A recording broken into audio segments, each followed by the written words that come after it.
So we already know in the U.S. and in many other jurisdictions that 3/4 of the market are not ICOs or not what would be called securities. Even in the U.S., Canada, and Taiwan, the 3 jurisdictions that follow something similar to the Howey test that we've talked about, 3/4 of the market is non-securities. It's just a commodity, a cash crypto.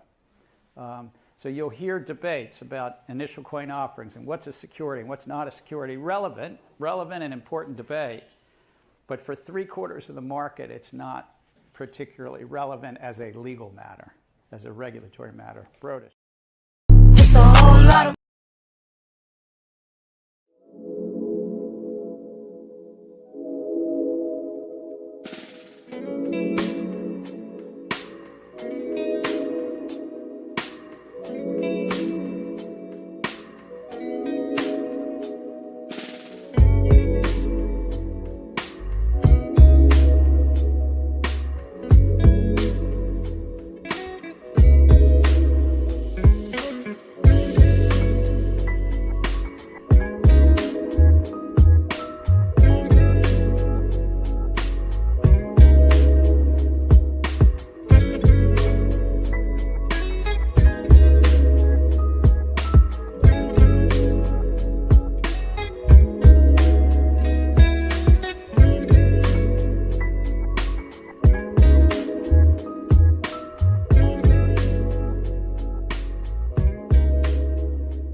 Stop gambling, alright? You're one spin away from generational wealth. Your daughter's college tuition is one spin away. Put your life savings on black. Remember that. Just go to Vegas, and if you lose, just keep getting loans. Remember this. Just keep spinning, keep gambling, keep gambling. You can't lose. You literally can't lose. You can only quit. Nobody knows about that fucking degenerate life when you're fucking down 40,000 and you battle the fuck back. You say, you know what? I'm a fucking strong, independent man. And you're not gonna tell me I should go to bed. I'm gonna battle the fuck back. And I'm gonna fucking get my money back. And guess what? I got my motherfucking money back. That's right!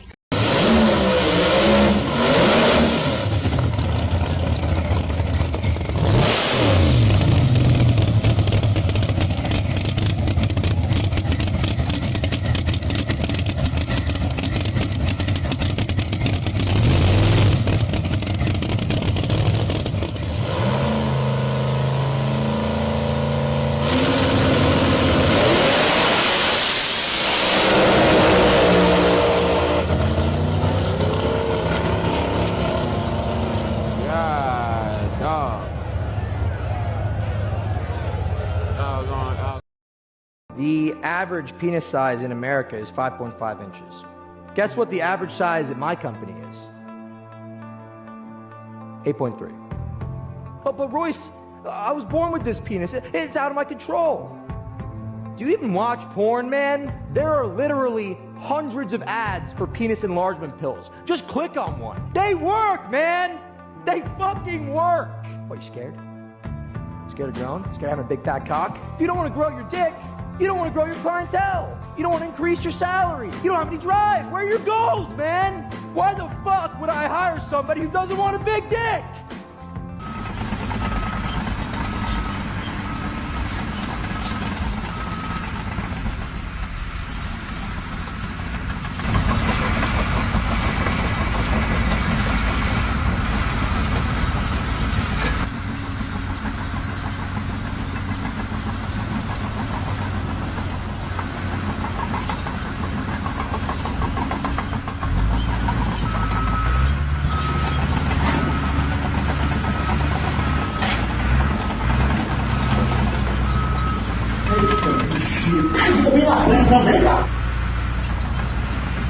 E aí, papai, o ninja do tijolo chegou, vamos embora, pega a visão.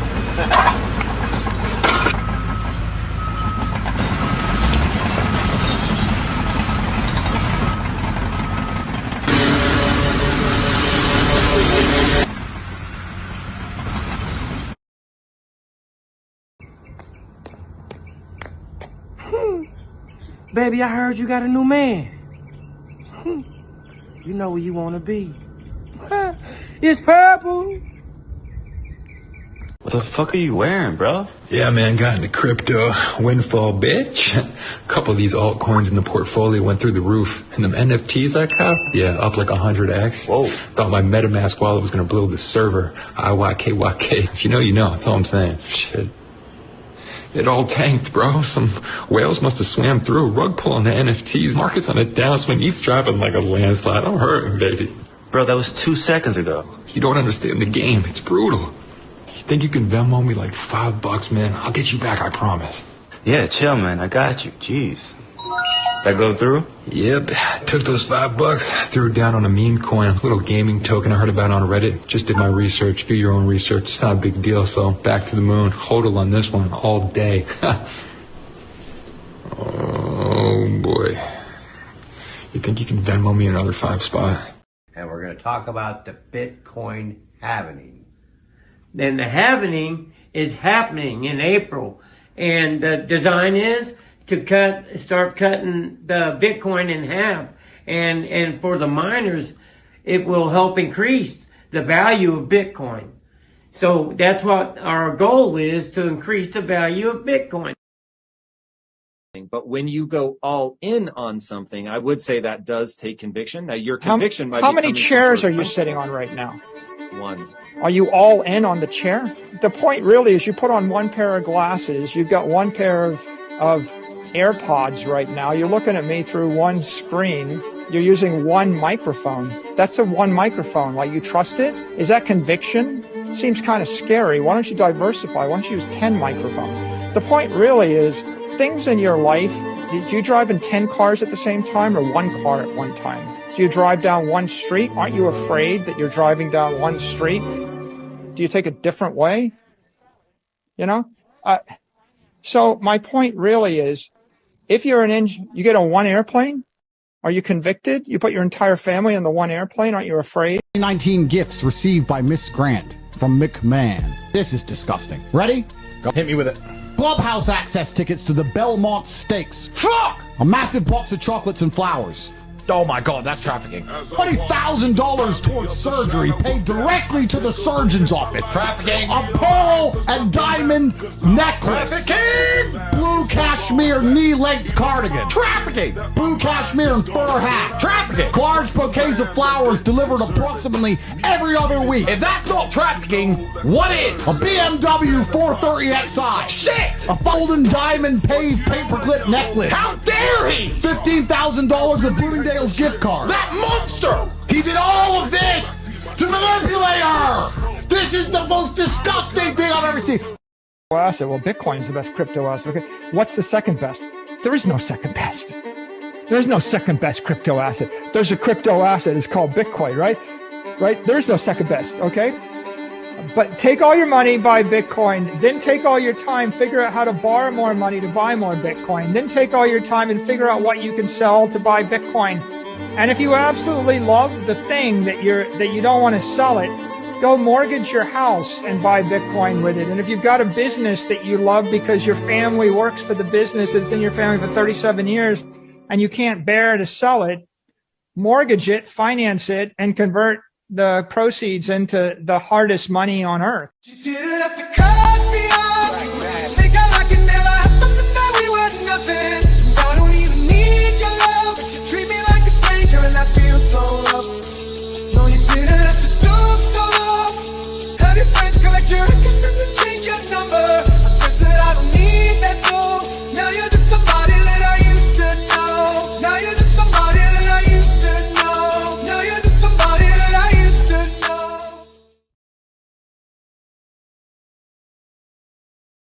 And my mic is muted, but wait, what's going on, you guys? It is Dollar Cost Crypto here with the Fed meeting breakdown, FOMC meeting. Rates haven't changed as predicted, as foretold by my Dead Sea Scrolls. drinking, naive, right?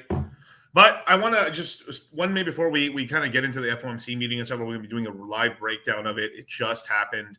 It's pretty. So there's some good interesting information and stuff. Every single meeting that happens, we get a little bit more of a piece or a clue of what's going to end up happening, and from there we'll be able to figure it out. But I just want to say that from the bottom of my heart that I'm sending hate here from Miami. I hope you all feel it. Oh my God. Yes, I got the old intro back and stuff. I'm going to be playing around with it and stuff, but it costs an arm and a leg to use it. Let's just say that much. But at least no demonetization, effectively. I've made sure to bring a Trenta here, so I may devour this information that happens. The feeling's mutual, my guy. Yeah, hate from Puerto Rico, sending hate from Bakersfield, sending hates from sending hate from Bakersfield, hate from Sacramento, hates from Gainesville. You know, I'm hate from the Citadel. That's what I'm saying, you guys. Hate from the Citadel. I'm sending hate from the Citadel. Oh my God, that'd be so funny if you guys go on other people's streams, like when we're off, and it's just I'm sending hate from the Moon Gang, sending hate from Moon Gang. Los Baños, yeah, sending hate from Los Baños. Oh my God, man, hilarious. But Orange County, that's freaking hilarious, man. But hey, Crypto Mindset's live right now, you guys can get in.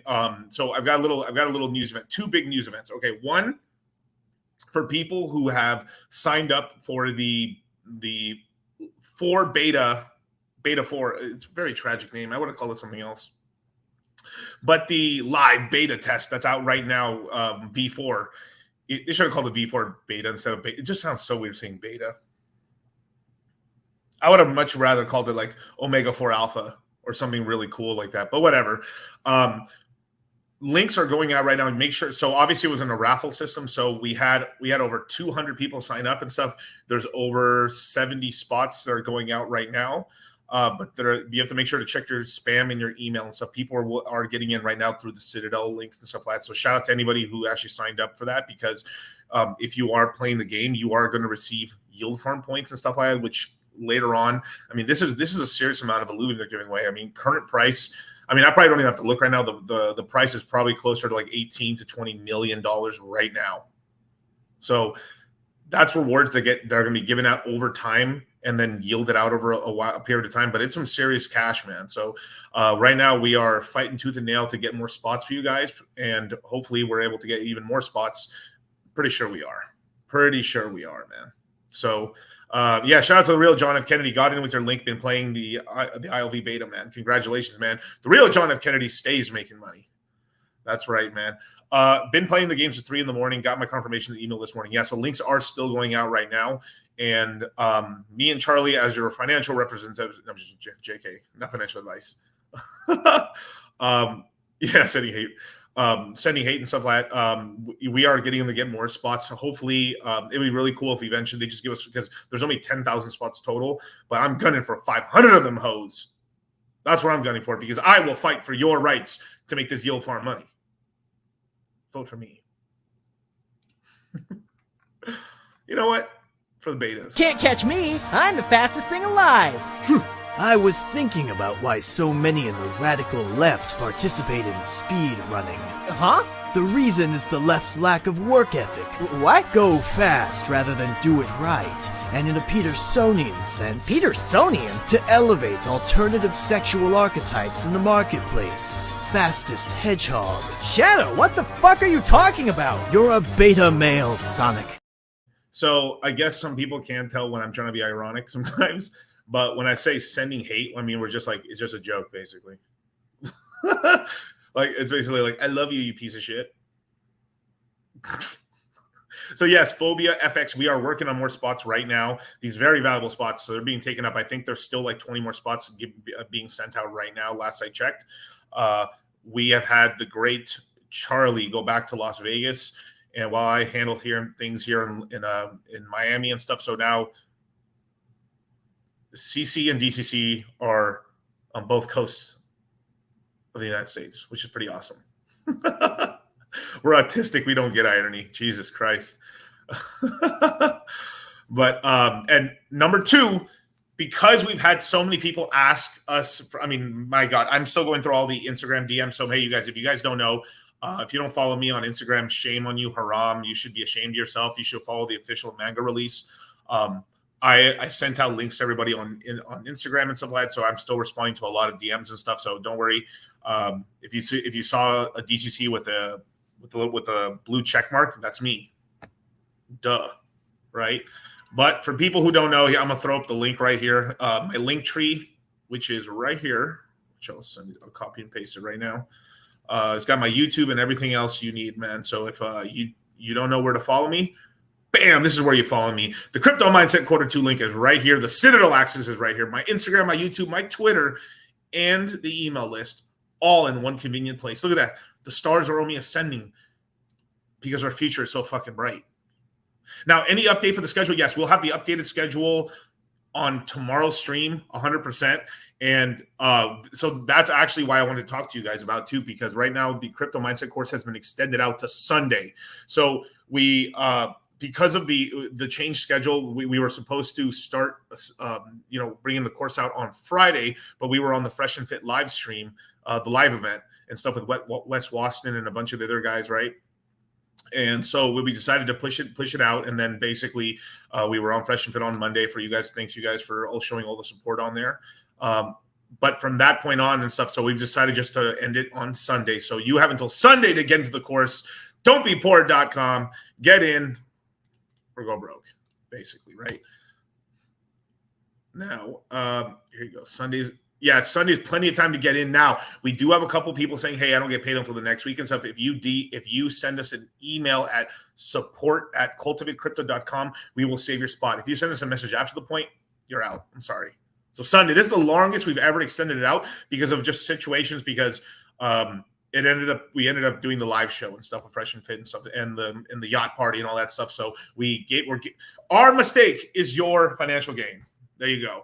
So But without further ado, man, I'm going to go over a couple of these big news events that sort of happened. Let me just exit out over right before the FOMC meeting actually got posted and stuff like that. There's some really cool stuff I wanted to show you guys.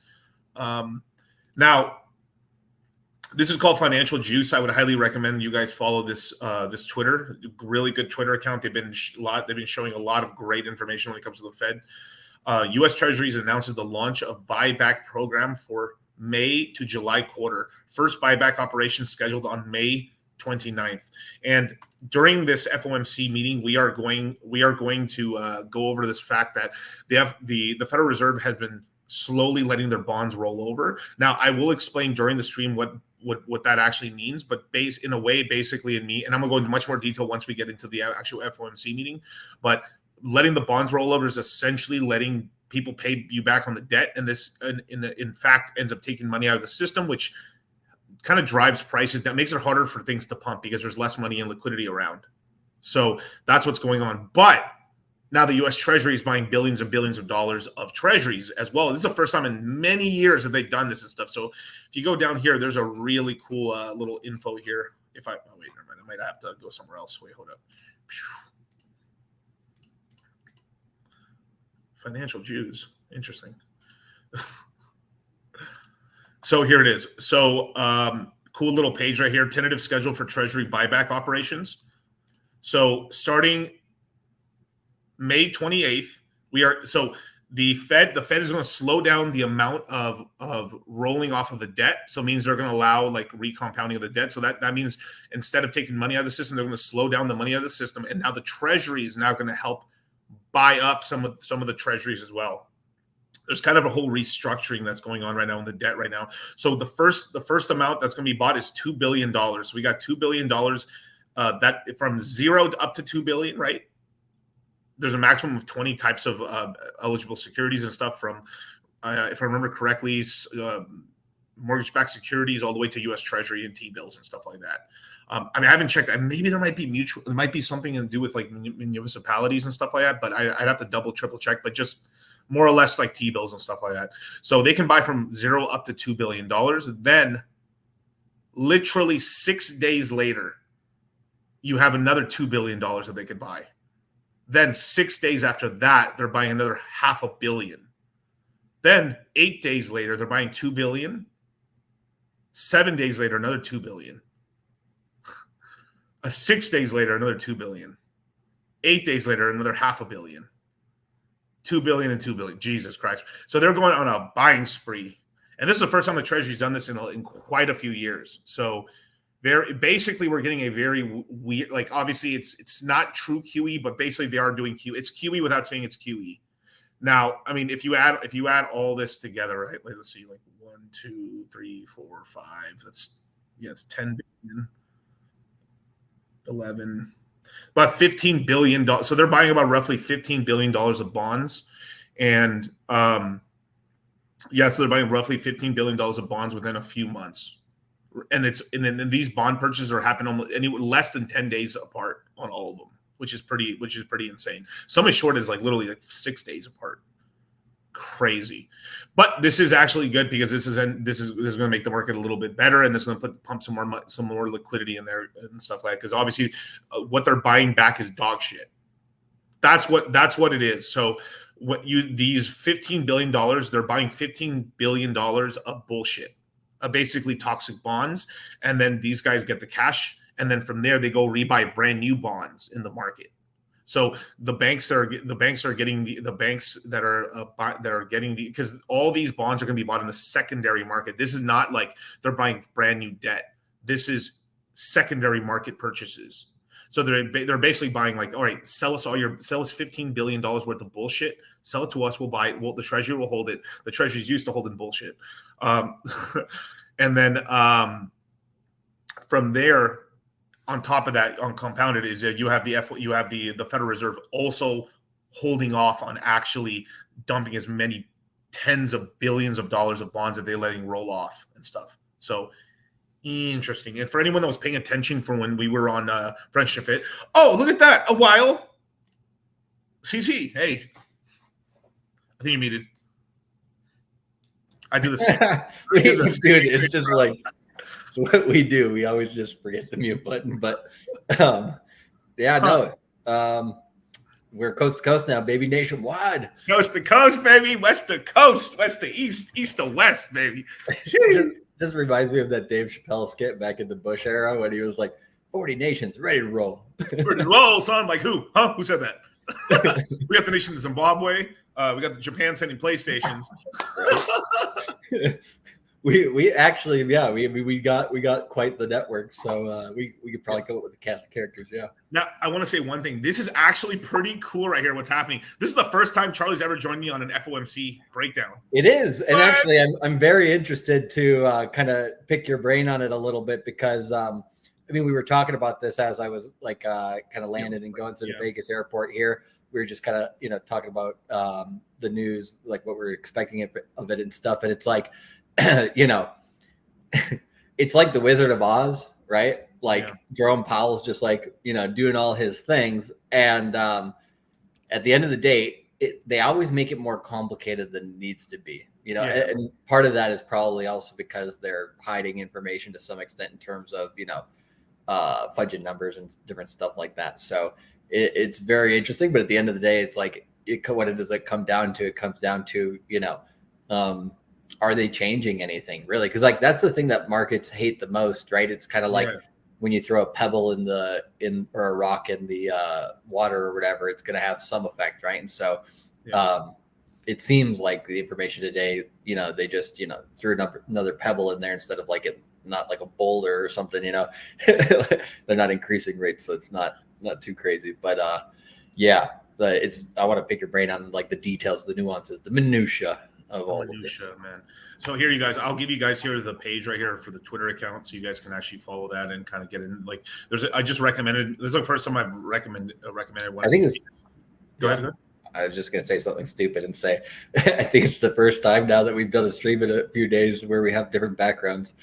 I know, it's crazy. We were living in the mirror world, but we escaped and stuff. Charlie left me in the mirror world. He left me trapped there. That means I'm Doctor Strange. Charlie's Spider-Man. I woke up this morning, was right about to go to the airport, and goddamn, Miami was humid as hell today. I was just like, Jesus. I'm like, thank God I'm back in the desert, but So this is a really great account. I think I recommend you guys follow this one, Financial Juice. Now they fucking tweet like insanity. It's a lot, you guys, but it is. If you guys like, this is a recommendation that I'm giving you guys. This is a good account to follow. It's very TradFi, FYI, TradFi, traditional finance, but it's a really decent one. It's a really decent one. It's Financial Juice, and I'll give you guys the link right here if you want to follow it on Twitter and stuff like that. I'm gonna start adding this to my shows, especially once we're back on YouTube, because once past this Sunday, you guys, once we're off of YouTube on Sunday, I'm out of here for a month, you guys. Haram, you want me back? You want alpha? Poof, poof, it's gone. There's nothing more, man. So if you want to see content with me and Charlie, mindset. Get in the crypto mindset course. Definitely, man. And after the stream, you guys, I'm going to be in the background on Fresh and Fit and stuff they're doing 2 big streams today. So I'll be back there shilling away, trying to save people from themselves and trying to help the FNF crew get rich as fuck. Yep. Yeah. And I think recently, Sam Boda, who works with Rollo or whatever, he's going to get in on, he's basically like, I want in on crypto, baby. And so we're going to have him in the course, and he'll be ninja watching, all the webinars. So it's good to have, like-minded people in the red pill in there. Yeah. I mean, you guys, and for people who don't know who Sam Boda is, that's like a mini celebrity in the red pill for people who don't know. He's the voice. So anyone who's bought the Rational Mail on audiobook, he is the actual voice you hear in the book series and stuff. So he's the one reading off the books and stuff. So you're literally getting the voice of Rollo without Rollo. Yeah. And I mean, it was interesting to kind of hear a little bit about a story. We still got to talk to him a bit more, but he was just saying, basically like, hey, I've been waiting too long to get into crypto. I'm like, it's now or never, right? And I'm like, yeah, you better get it. So smart people are looking at this as like their last chance, right? So I had someone ask right now, like, they don't know where to send it. So obviously we give you, if you actually go through the it's usually charlie@cultivatecrypto.com right here, but down here there's an email called support@cultivatecrypto. This is where if you need a couple more days past Sunday to actually be able to get in, this is where you would send your email, and as long as you send that email, we will get you in. But if you send the email after Sunday, you missed it. So there it is right there, the copy and paste right there. For anyone who needs a little bit more time, you also can pay in crypto as well. You get a 15% discount if you pay in Ethereum or Bitcoin through the Coinbase Commerce link, which is right here. Well, it's a magical thing called reading, you guys. We've made it. We've condensed this down to the smallest amount of words possible because I know like read and I like money. So I push button on Apple Pay. I get in. I rich. Done. Hey. Literacy for the win. Literacy for the win, right? So definitely, man. So so basically the meeting just happened. So the big news was go ahead. Let me because Erland said at the time he was trying to get in it, the Coinbase link sometimes does have 1 or 2 issues. So we have given a second option.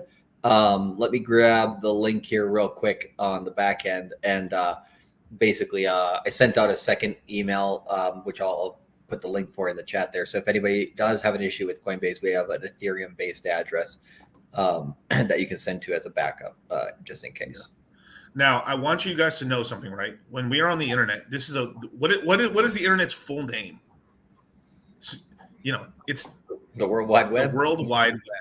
The World Wide Web. And in terms of the amount of people on the World Wide Web, there's just as many retards on every other continent.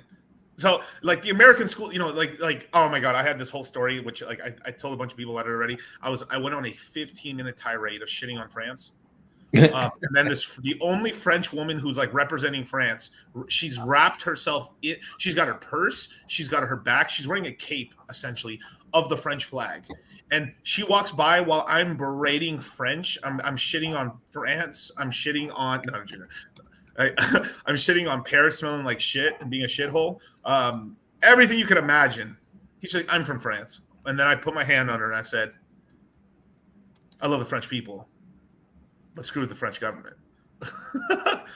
And Ledger. But anyway, but there you go. There it is. I accidentally double spammed it, but double spam, you guys. Yeah, pay with dick butt, you guys. Pay with dick butt. You know, the thing is, I can't stop them from paying in other things, but please don't. You know what I mean? Like, because like the alternate address is the we're joking. I did this whole thing in the beginning when I said, "Hey, I'm sending hate from Miami, sending hate from Las Vegas." Sending hate from Bakersfield, and then literally we had 2-3 guys in the chat going like, "Dude, you don't have to be so hateful to people, man." Like, you know, like, they were serious. Bro, it's a joke. It's being ironic, but some people literally like. This is one that trips me. I know it's not any of you guys. I hope, but there's a large section of the not the U.S. population, the world population that can't hear their own voice in their head. You know how sometimes you talk yourself in the head like, "Damn, I'm laid pipe good last night. Damn, I killed that shit." Or like you're thinking like, "I'm kind of hungry. You think like should I have Chipotle? Should I go here?" You know, that whole inner voice dial. There's people that run this that roam this earth with nothing in their head. Dude, I saw somebody talking about that the other week, and I was just like, I think both people in the interview were basically like, "Yeah, I don't have an internal dialogue. I don't have a voice." And they were like, but they were saying like 70 or 80% of all people do. And I mean, yeah, I'm talking to fucking myself all the fucking time, you know? And it's like one of these things where it's like what goes on in your mind? You know, is it just nothingness? Like, is it just like, I mean, you know, you were joking with Tiffany, but you had that tweet out where you were just shaking. I grabbed her head and I was like, "There's nothing in here but Right. Solana," and I threw her. But Solana, that's funny. Dude, I'm not gonna lie to you. I'm not gonna lie to you. There is a crazy amount of women in so I started. So I just I'm walking around the yacht. I'm talking to people and the FNF gang and everybody like that. And the amount of chicks, because I have to think about it. Okay, unless it's girls that we onboarded and we helped out and stuff like that, that's different. But like all the chicks that we've talked to here in Miami that are talking about crypto, they're basically all in Solana and they're in meme coins, Solana coins and stuff. And it's pretty Not interesting. Bad though. Yeah. I mean, the Solana part, the meme coin part, I'm not so sure about, but like at least the Solana part, I'm like, okay, they're at least going in the right direction though.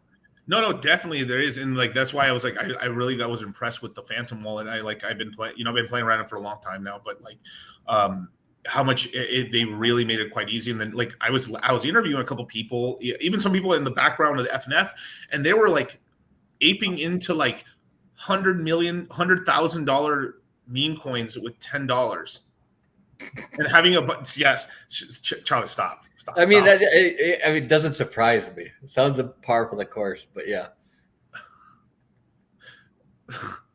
But it's impressive when you could, like, if you imagine your kid and you're like, I put $1 in like Bodin, I put $1 in this coin. They literally could you could literally put you could have a $1 position. Doesn't sound like a lot, but like that's actually pretty powerful. I mean, like there was that whole viral video. I think I had it on here I don't have it in my meme thing anymore because I took it off. But it was this grandma in Africa that was literally she only had a little bit of money, but she was invested in like 5 or 10 Solana shit coins. It was actually pretty beautiful. Actually, I was like, wow, that's so cool. Well, and the other thing too about price action, right? Price action, is made by basically, price being bought on the fringes, right? The whale orders are important to make a splash every once in a while, but what's more important for price action on any coin is consistent buying.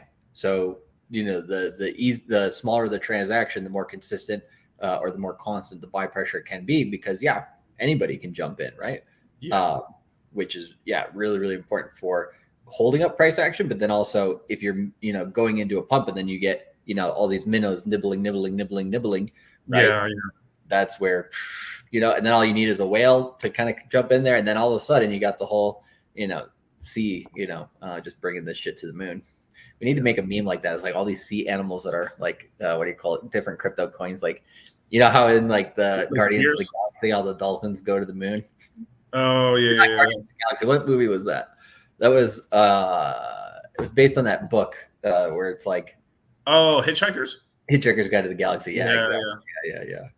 But you have a crypto meme like that. But yeah. Yeah, right. Like, tangents. so we got Sten here. I've been following you guys for a long time now. I like how you guys roll. Quick question: what do you guys think about Undo and prop base RWA? We will be talking about RWA coins in the course, you guys. Obviously, yeah, Larry thinks really into it and stuff like that.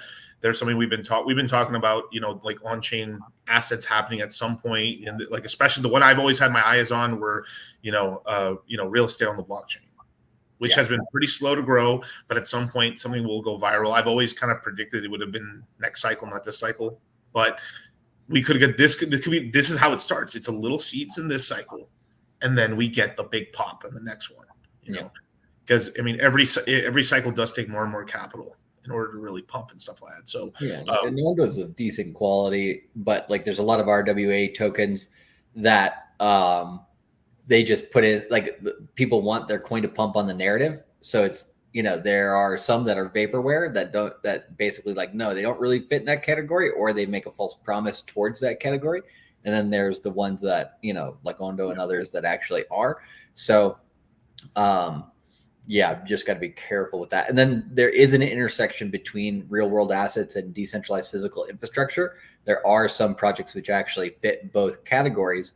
And then there are some projects which fit those two categories plus AI, which can get quite interesting. So, it's like some of the coins are just like, okay, how many of these narratives can I stack? AI, DeFi, RWA, DePIN. Yep. Metaverse. Meme coin. Tech stack.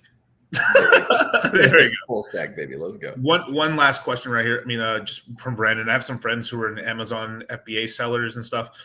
Started this year, they said all crypto was a scam. It's part of the course. When they saw Solana's meme coins blowing up, they changed their minds and jumped in. God damn it. Yeah.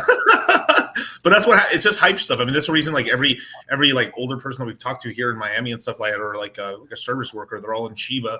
So it's just par for the course. Now I get scared when I hear anyone says hex. That scares me. I had someone tell me I got to protect the innocent here, but a very popular Hexagon onboarded a stripper apparently somehow, and one of our students. I wonder who.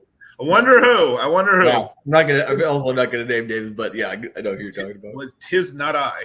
was not I. Was not I, but a popular Hexagon you guys would very know about. Much very know about. They probably shouldn't be going to strip clubs, but hey, here we go.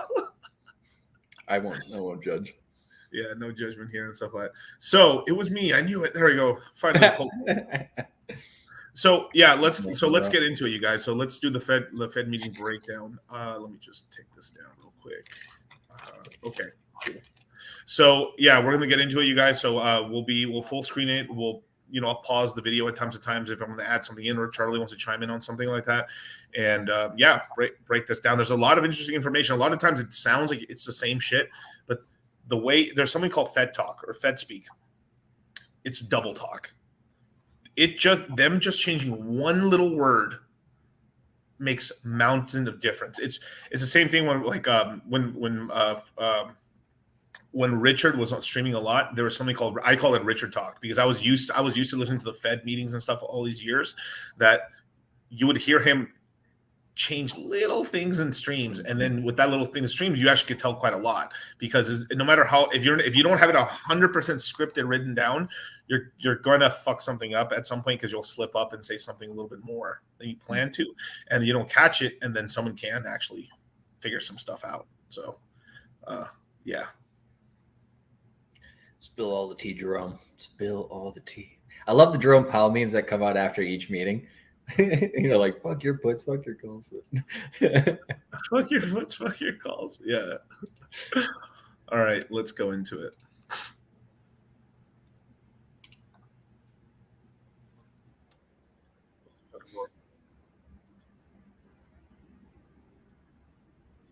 Okay.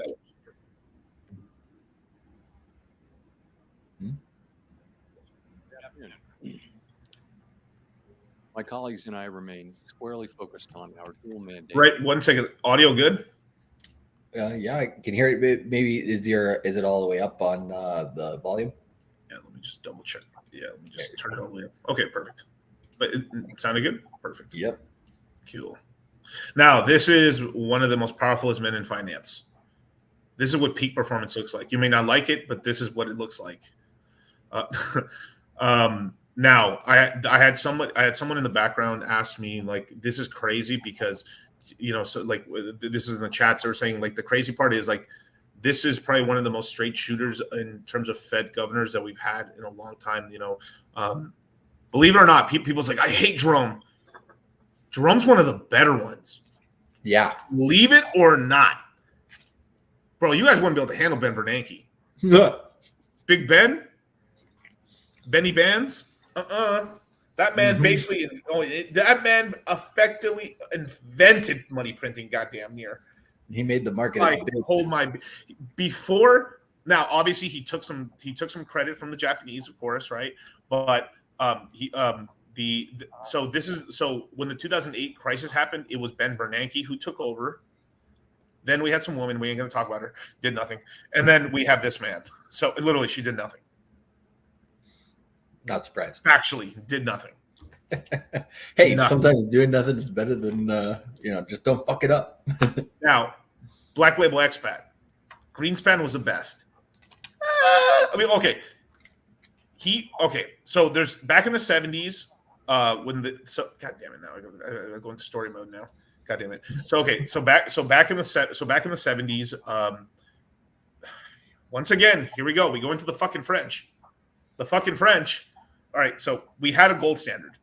Then you used to be able to turn your dollars at the bank for gold, for actual pieces of gold.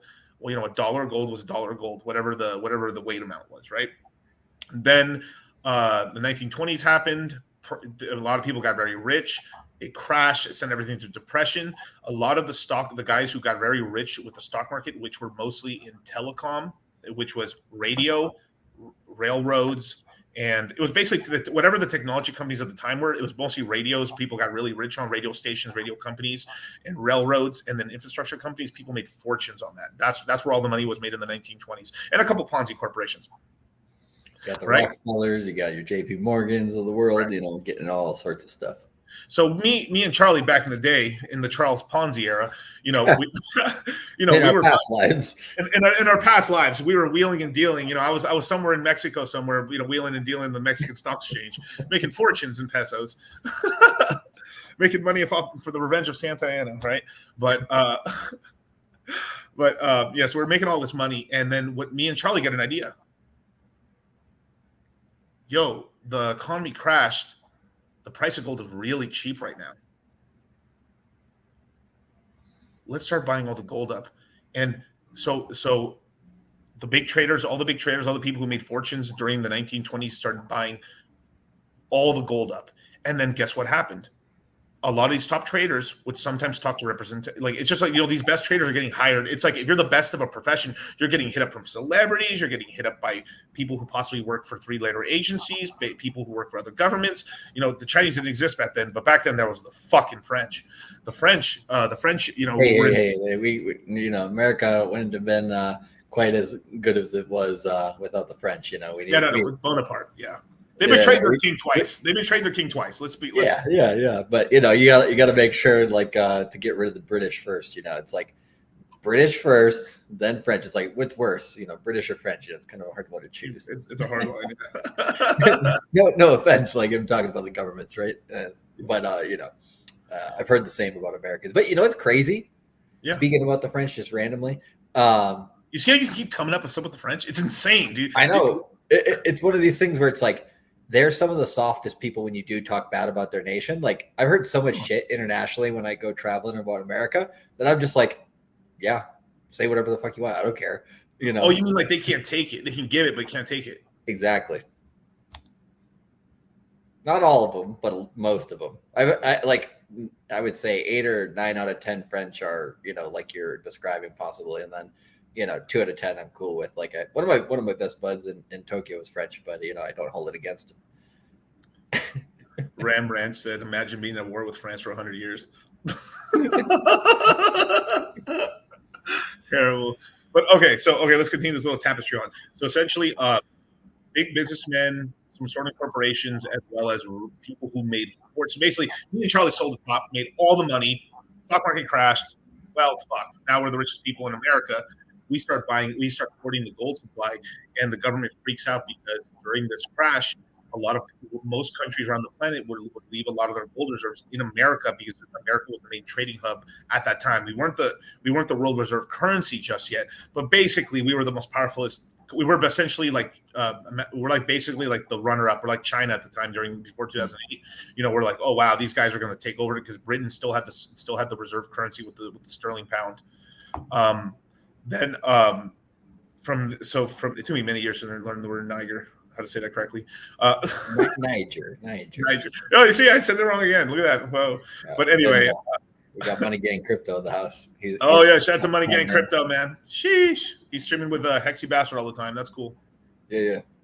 So anyway, now let's keep going with the story. So, so basically a lot of these countries, because the crash happened worldwide. The U.S. stock market basically started the whole collapse there. Everyone started doing really terribly, and then people started needed their gold. They needed their gold, and so they started pulling their gold. The United States started saying, "Where's all our gold at?" Well, it was bought a lot of. So there was basically run on banks on gold and stuff, and it started basically by these very rich people who made fortunes during the 1920s or Roaring 20s, and there is a very lightly discussed period of like the 1930s where basically this is FDR basically outlawed basically owning gold and everything, which was kind of a lie. They didn't really compensate gold from normal people. What they effectively did is they started murking and killing. There's a lot of weird deaths that happened with a lot of these rich stock guys where effectively they killed them and took their gold is what happened. And then filled up the coffers again, and then the gold run stopped in America, and we were good, basically. Very, very, very not talked about in history, but that is something that happened. Well, and that's one of the most important things, I think, when people are learning about, stacking money, generational wealth, and all that stuff, especially if it's your second cycle or the end of your first cycle in crypto, right? Which is when you have money, you got to protect it. You are your own bank, right? And what's the way that people, like the last way people always lose money, right? Somebody takes it from them, right? Yeah. So people might be like, oh, some of those things won't happen again. Well, it's like, they just put CZ in for 4 years. They're trying to take Roger Ver out of Spain and bring him back to America and all this shit. And it's just like, they call McAfee in Spain too. Yeah. Spanish. I mean, like, man. I think Roger, McAfee's more of a badass than Roger Ver, but I think Roger's he's already done his stint in I don't know if it was federal or state, but it was several years before he got into crypto. So right. It was like for selling firecrackers or some bullshit, it was like selling firecrackers. It was explosive ingredients or something like that, but it was, I don't know the details, but like I've met him in person several times, and I'm like, I don't wish that shit on anybody. I know there's a lot of people that hate, out here because of Bitcoin Cash and all that. I'm just like, no. Yeah. Like he's also already gotten rid of his U.S. citizenship, everything. I'm like, they'll come after anybody, bro. Yeah. Because he wasn't a U.S. citizen, and then they still extradited him back to the States. How? For taxes? Like how? What? He paid. He's gone, right? What are you talking about? Like he's not a citizen anymore. Crazy. But the organized crime unit. I mean, the United States government. But yeah. And yeah, my man here is actually correct. After stealing it all, they doubled the price of gold. This is correct. They artificially kept the price of gold low. They started buying the gold up as well on the open market, stealing it and killing not even allegedly. They fucking murdered a ton of people to steal their gold reserves because they were trying to make a run on gold because they thought gold was too cheap. Then they doubled the price of gold to like $35. If I remember, this is like off of like the dome here, so forgive me, my numbers might be a little off, but effectively, yes, they increased because they controlled the price of gold. Now gold was basically only really used so basically, if you're a large corporation or a country, you could deposit and undeposit your gold and leave it in the United States. So basically, countries and very rich people in countries could still do that, but regular citizens like me and Charlie and stuff, we really couldn't. The most you would have is maybe silver in your quarters, effectively. So. World War II happened. We won. Yay. Bad Nazi bad. Japanese bad. And then, we got the land of anime afterwards, which is pretty cool. But that happened. The United States government basically allowed, we sold weapons and materials to all the allied nations. We allowed them to get bombed out of existence, so their whole manufacturing base was destroyed. Yes. Hey, they didn't pull no punches. They went straight for it. And there's a really famous story where oh my God, I think it was Churchill. Churchill was being kind of cunty to the United States government before the war started, and basically a lot of their navy got destroyed and stuff like that. So the United States ended up selling the shittiest boats to the UK. And Churchill's like, these boats are barely flightable. This is crazy. Fine, we'll take them and stuff like that. And these boats were essentially like dog shit, right? Then Churchill and these guys thought, oh, they're going to give us it for free. No, for free? Oh, no, sir. You want these boats? You're going to pay us a fortune. And they fucking they were waxing the UK government. Oh my God, they fleeced them, dude. Oh my God. I mean, it was basically, pretty much is why everyone else was indebted and stuff. So regardless of them, they lost the reserve status. The UK went over to the United States, and the dollar became the standard, basically. It became USDC effectively for the world, right?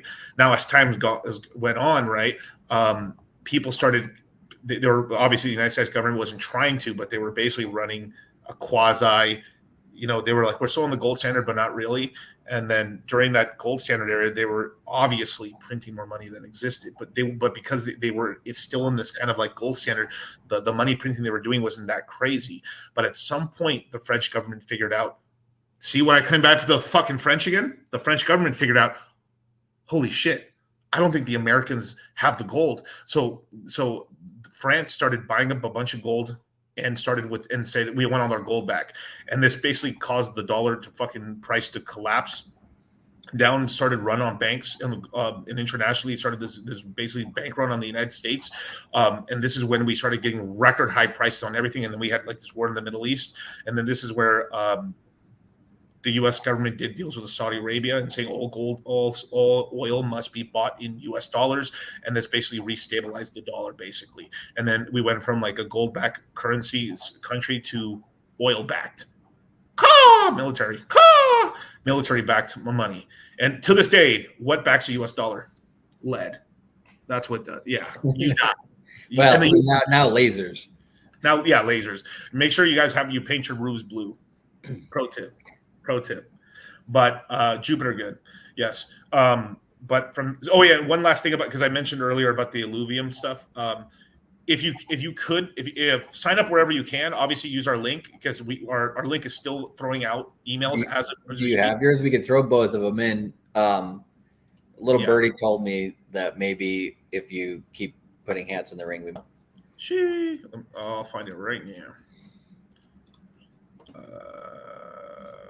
Okay, got it right here. Okay, I'll find mine and throw it in there. I already got yours too.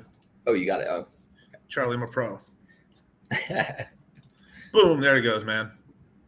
Bam, there it is. So there's the Cultivate Crypto link and the Alluvium DCC link. Sign up for ETH or both and stuff like that, and then you'll have a chance to get in. And the more people we get to subscribe, the more chances you could actually get in, which is really cool. We already had the real John F. Kennedy's been playing since 3 a.m. Degenerate. Nice. Now I'm back on a hardwire connection. I'll have to be like, hey, I need to jump in there. But I think KK in the chat had mentioned she wasn't sure because she hadn't signed up through our links. She signed up directly and she got an email, but she wasn't sure if it was legit or not. So if you're not sure if it's legit, just don't press any links just in case. But you can send us an email, support@cultivatecrypto.com. If you need to, and we can basically double check on the back end with them for you. Obviously, we don't want to do that too often, but if we have a few people that do that, then we can try to do that. But it might be a little delayed, a few days, before you get a response. Just FYI. Correct. Yeah, and I'll read. Oh, link no longer works. Oh, maybe I'll have to. Okay. No, it's because I couldn't copy and paste it like that. I had to do it this way. There you go. I just checked if they do work. So here's mine. Yeah, because I'm pressing my own link and it does work on my side still. Yeah, so there you go. Those links actually work. The first one's mine. The first one's Charlie. Either one's good. So perfect. So yeah, it's like the whole URL all messy and stuff. Yeah, just it is. Yeah, U.S. Wyland. Yeah. So what happened? So during that time in between, where we're making all these deals with the Saudis, we're making all the deals with the Saudis. The chairman of the Federal Reserve was Paul Volcker. And during this time, because because the U.S. dollar started losing a little bit of confidence. They weren't sure how much gold the United States had. All this other stuff. Support Knox is empty. I don't know. Maybe yes, it's filled penicillin. I don't know. And so all this stuff's happening. Paul Volcker, the inflation rate starts going bananas. Inflation goes like this, straight vertical. And Paul Volcker did one of the craziest like state of the economy moves ever. He increased it in one day. 1,700 basis points in one day. They went from effectively 2 to 3% to 17% in one day. He went boom. It instantly killed. Inflation went like this, nuked the economy. We went into a recession like that. That like it turbo tanked us. Basically, he hit the brakes on the whole train in order to stop the dollar from basically going to zero. Effectively, and then deals are then done with the Saudis to bring demand because basically people lost because the French started the run on the banks trying to fuck us up again because the French secretly want to rule the world and they suck at it because they're the French, right? They've only gotten so far, and the British usually beat them. Yeah, I'm just gonna say this now. Fuck what you heard on social media. I know the stuff. Trust me when I say this because I've lived eons. Okay. The safest period in all of history is the time you're living right now, under U.S. rule. Yeah, it's true. Just the media doesn't make it feel that way for some people. Does not make it feel that way. Like the infant mortality is down at the bottom because no one's having kids at all. So like it's just infant, but children live. Like there's like this is kind of a joke and stuff. I was chilling with Charlie and stuff. If I ever had a kid, I would celebrate like back in they would do this across a lot of Asian countries, but there's like the whole celebration for children once they make past 100 days, because children wouldn't if the child made it at least to like that age, they would survive. There's a good chance it'd survive. They wouldn't celebrate the baby because if it dies, it's kind of like if your girlfriend or your wife's pregnant and you don't tell nobody until like the baby's actually like legitimately about to pop out the stomach, because if it's born stillborn or like it doesn't come, you don't want to, you just don't want to tell, you don't want everyone to be like, damn, bro, that sucks. You just want to keep it private, right? Well, a lot of people are so used to their children dying that they would wait until the child was about 100 days and then be like, all right, this kid's gonna make it, and then they crown him like, hey, you're now like, congratulations, bro, you passed the fucking tutorial island, congratulations. They should bring back what do you call it? Like like coming of age things where like they send kids out into the wilderness and like make them survive and shit. I'm like, Spartans, we need more of that in society these days. So so Volcker set the Fed rate exactly right. So basically, it strengthened up to there. So so this is what people don't understand. When we print money, we part of that money hits domestically, but obviously if we were just our own country alone, even though we're gigantic and our GDP is awesome and stuff, if we printed all this money like we said we have, it would cause massive the inflation we have would be insanity. The reason it doesn't is because we're the world reserve currency and everyone has to use our dollars now. Because the most important commodity on the planet has to be traded in dollars, this automatically puts this buys demand. It's set in demand. That means the most valuable resource on the planet, which needs to do war, make our planes, make money for everything. Everything runs on oil. It's not Dunkin'. Everything runs on oil. This causes countries to be like, oh fuck, then I'll just store these dollars. And since they store these dollars, they start buying other commodities with it. They don't force people to buy every other commodity in dollars, but essentially the United States monopolized on an international scale. You have to buy everything in dollars. So this means that every country on the planet now has to keep a surplus of dollars to buy on the open market. And this is why, as the US dollar, every other country, in order to get dollars, is they have to now print a bunch of their currency, trade it for dollars, which causes inflation in their country. But if their country produces things that people are naturally buying dollars with, then inflation is not a problem in their country. But if their country, America, doesn't want anything from it, or dollars don't want anything from it, then they print money, then they start getting hyperinflation in order to get these resources that they need. So there's this whole game, there's kind of this whole international game about demand, effectively. Basically, do Americans like you? do Americans or quasi-European Americans like your stuff? Buy now. And if no one wants to buy now anything from your country, then you can only print so much money. So every other country on the planet is sort of hamstrung because effectively their currencies are not that powerful because they don't have worldwide demand. I think the second strongest currency on the planet is the Japanese yen, and it is literally like this. I think if I remember correctly, the economy of Japan is smaller than California. Yeah, if I remember correctly. Like, yeah, it's interesting because at one point, what do you call it? The Emperor's Palace in the 80s, right? That in the center of Japan, center of Tokyo. Yeah, I used to go jogging around that place. It's like 2.5 kilometers, really good workout. But anyways, and beautiful as hell. Like did that once a week. It was fun. But that land there used to be worth more than all the real estate in California at one point in the 80s, which is fucking insane, right? And the Japanese bought sold top. Yeah, they bought Rockefeller Center. I think it was, I forget if it was Mitsubishi or somebody else or like a group of people, but like Japanese in the 80s, their economy was like the craziest, right? Like they're like, okay, we're going to come back and we're going to make, some freaking money after the World War II, and rebuild the country and everything. But then, the United States came knocking, right? And when they came knocking, they basically said, hey, do you still want to remain, a top 5 to 10 economy in the world basically forever? Yeah, sounds like a good deal. What do I have to do?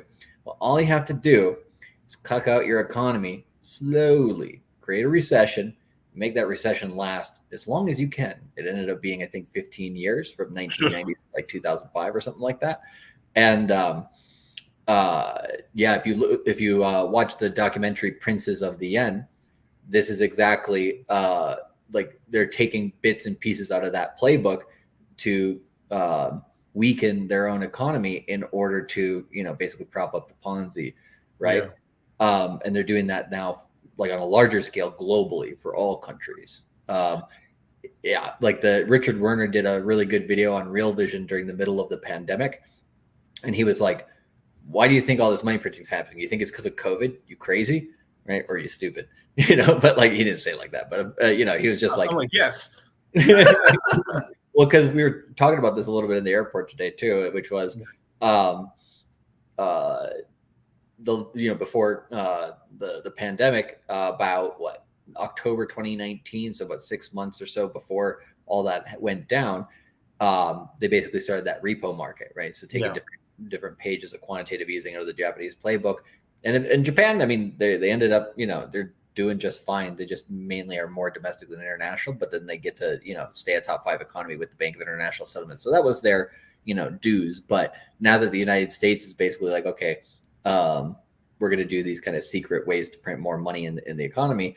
They call it something different every time. I don't know what they're calling it right now, but, or I forgot what they're calling it right now, but I'm sure you have a few points on that, but it's just, whenever they start doing that, you're like, okay, what's coming around the corner now? Because people don't want inflation. People don't want them to print money instinctually. I don't know how some people know that more consciously than others, but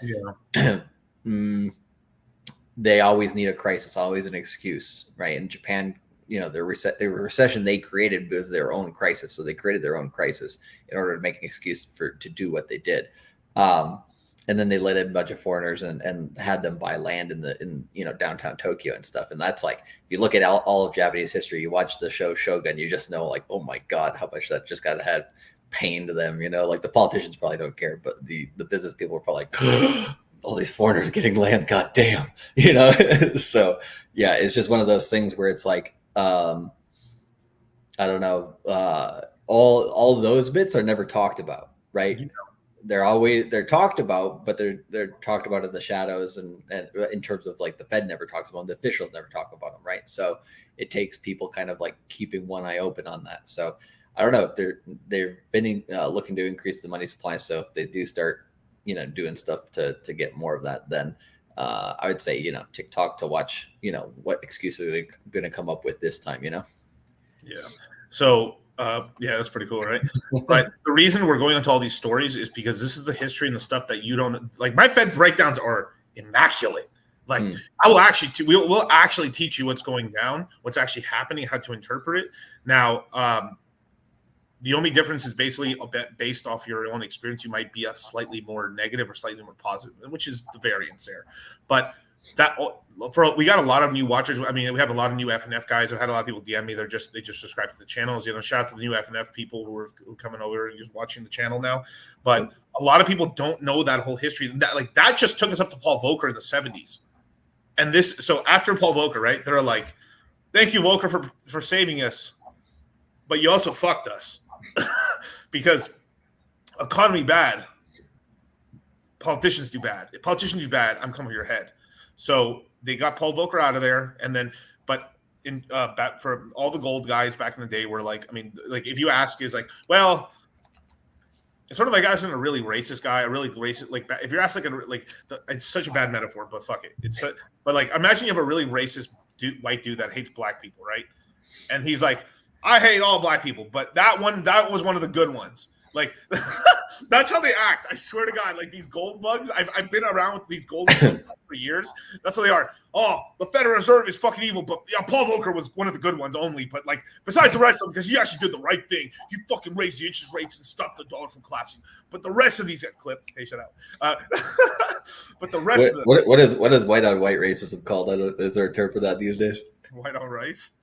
I like that. I like that because people like be getting offended at anything these days. God damn. But anyway, no, it's hilarious and stuff. But so that was all that was going on there. So from there, interest rate 17%, too high. Even then, because you have to understand, the United States basically almost had no debt. Credit card debt was at all-time low. Most women were still not working. Economy was actually still pretty good. I'm talking about like consumer debt down, GDP debt really down. I'm talking about the economy was really healthy. This is the reason why Paul Volcker could do it is because the economy was actually very decent in terms of like we weren't over debted yet. We still had money. The economy was still working, a lot of trades jobs. Everything was still functioning. People still getting married. Some people still fucking and having kids. I mean, America. We were okay. Yeah, the 70s. I said we were born, right? Yeah, we weren't born yet, but still, but like we were, or at least in the 80s I was born, right? So yeah, and then the 90s you said, and then the 90s and stuff, right? Yeah. So okay, so then they brought in someone called Alan Greenspan, and so Alan Greenspan, I don't know if I think he was bald since forever. I mean, basically, I think forever bald, basically, or balding. But Alan Greenspan, guy would wear dark rimmed glasses. He basically starts taking the interest rates down over the next 25 years. So he was basically the head of the Federal Reserve. From like the damn near the end of the 70s, all the 80s, up until the fucking crisis that happened with George W. Bush during his second term. You know how crazy that is? You had basically one guy sitting at the head of the shogun for 25 years, at the head of the Fed, and what he did is something called the Greenspan put, which basically started lowering interest rates every year. And this is why we had the booming 80s, because basically by increasing the interest rates that high, it reset all the debt markets. People started saving, people started fixing themselves. Capitalism actually worked, and basically the economy, even though it wasn't that unlevered itself even more, went back to basics. And then when you lower interest rates, people can borrow money. U.S. economy vertical. This is why we love the 80s so much, because the economy went like this. The beginning of that Ponzi, right? And so, and it's interesting the flip that they did with Japan, because the United States was like, no, we can't have Japan performing better than us, right? Yeah. So they're like, okay, we're both coming up. All right, tone down a bit, Yeah. They're like, back in the day, they were like, Tojo needs to calm down. He may have actually still, no, he died already. I think Tojo died in the 60s or something. He died. Yeah. Well, like they what do you call it? In Japan, they have these the dates, like Japanese dates. It's not the dates like from the Western calendar. Oh, it's from their calendar onward. It's like each time the emperor dies, there's a new era. So like the Showa era was in the 80s or whatever. So that was the main guy in power. So and they either die or they step down. There's only one that stepped down. So Tojo must have been dead way before the 80s. Right. Yeah. So that's interesting. All hail the God Emperor. But he actually was a God Emperor. I had a student once that said, like, I actually believed he was a god, and she was like 80 or something, you know. But she was like, you know, she was a little girl or whatever, and she would always just like leave her house, scare the chicken into like popping out an egg, grab it, go to school with like rice and an egg or whatever during World War II. But she was like, she remembered the propaganda. She was like, yeah, we all believed he was a god. You know, it was kind of crazy. Insane, dude. But I mean, you kind of believe. But if you actually look at what happened during his lifetime, sorry, I nerd out. I love World War II. Like, I love history, man. History is like, because if you don't learn history, you're doomed to repeat it, right? And you know, even if the powers that be repeat it, at least you can see what the rhyme's going on and be like, okay, time to get off this merry-go-round, or you know, sidestep it and get into the Citadel, build the Citadel, and you know, build that crypto bag. Right. And this is only a taste of what we're going to talk about in the course. We're going to go because some of this, we're going to, just as detailed as we're doing it right now, we're going to talk also about crypto history, which is very important. We're going to have crypto history lessons in the course, because this is how we teach you what's happened. And you'll be surprised. Like, most people don't even know that Ethereum hard forked. People don't know the original Ethereum is Ethereum Classic. But we'll explain. I'm not getting into that tangent and stuff like that. The one there. Oh my God, I was gonna go somewhere with this. Okay, so basically, yeah, he started. Yeah, he's like, we have 5 seconds of AFC, and then we have all this right here, right? Yeah, I know, right? But it's leading towards that, right? So basically, Greenspan starts lowering the rates into the 80s, into the 90s. Things are going really well. Then we ended up getting Bill Clinton, that started kind of this whole movement that further got kind of compounded by George W. Bush Jr., which was, hey, why shouldn't every American own a home? Which is actually, you know, at the time, yeah, it's not a terrible, like, yeah, let's make it easier for people to get homes and everything. Cool. And basically Greenspan basically went with it, and he effectively took the interest rates to zero. Not complete zero, but like 1 or 2%.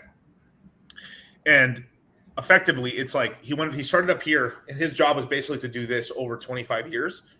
And in the 2000, right after the 2000, we had the tech boom and the tech crash. After the tech crash, they took interest rates to damn near zero again, and said, let it flow. Congress passed a bunch of bills in order to allow ninja loans, allow all this other fucking crazy things with Fannie and Freddie Mac and everything like that. And we boomed. And did very well. And the reason some of you guys are born is because of that. That's kind of the fucked up thing about all this stuff, is during good times, people have kids because you have the money to do so. So some of you guys here watching who were born in the early 2000s, the only reason you were born is basically because your dad made money and she got laid and your mom fell for it. About Google, honey.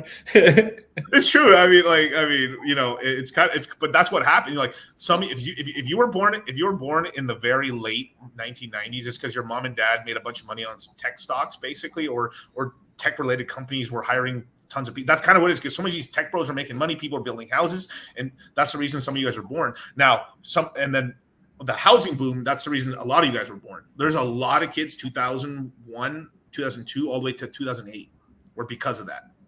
Well, that's right, Flynn. Yeah, don't believe the hype. My dad was picking bitches off the slum. Don't even play. But yeah, like, what do you call it? That era, right? Yeah. Essentially was our whole lives. Well, you know, basically me and your whole life, right? Like, we're in our 30s now. So like, the last basically 40 years, all it's been is like the boomers booming and basically borrowing like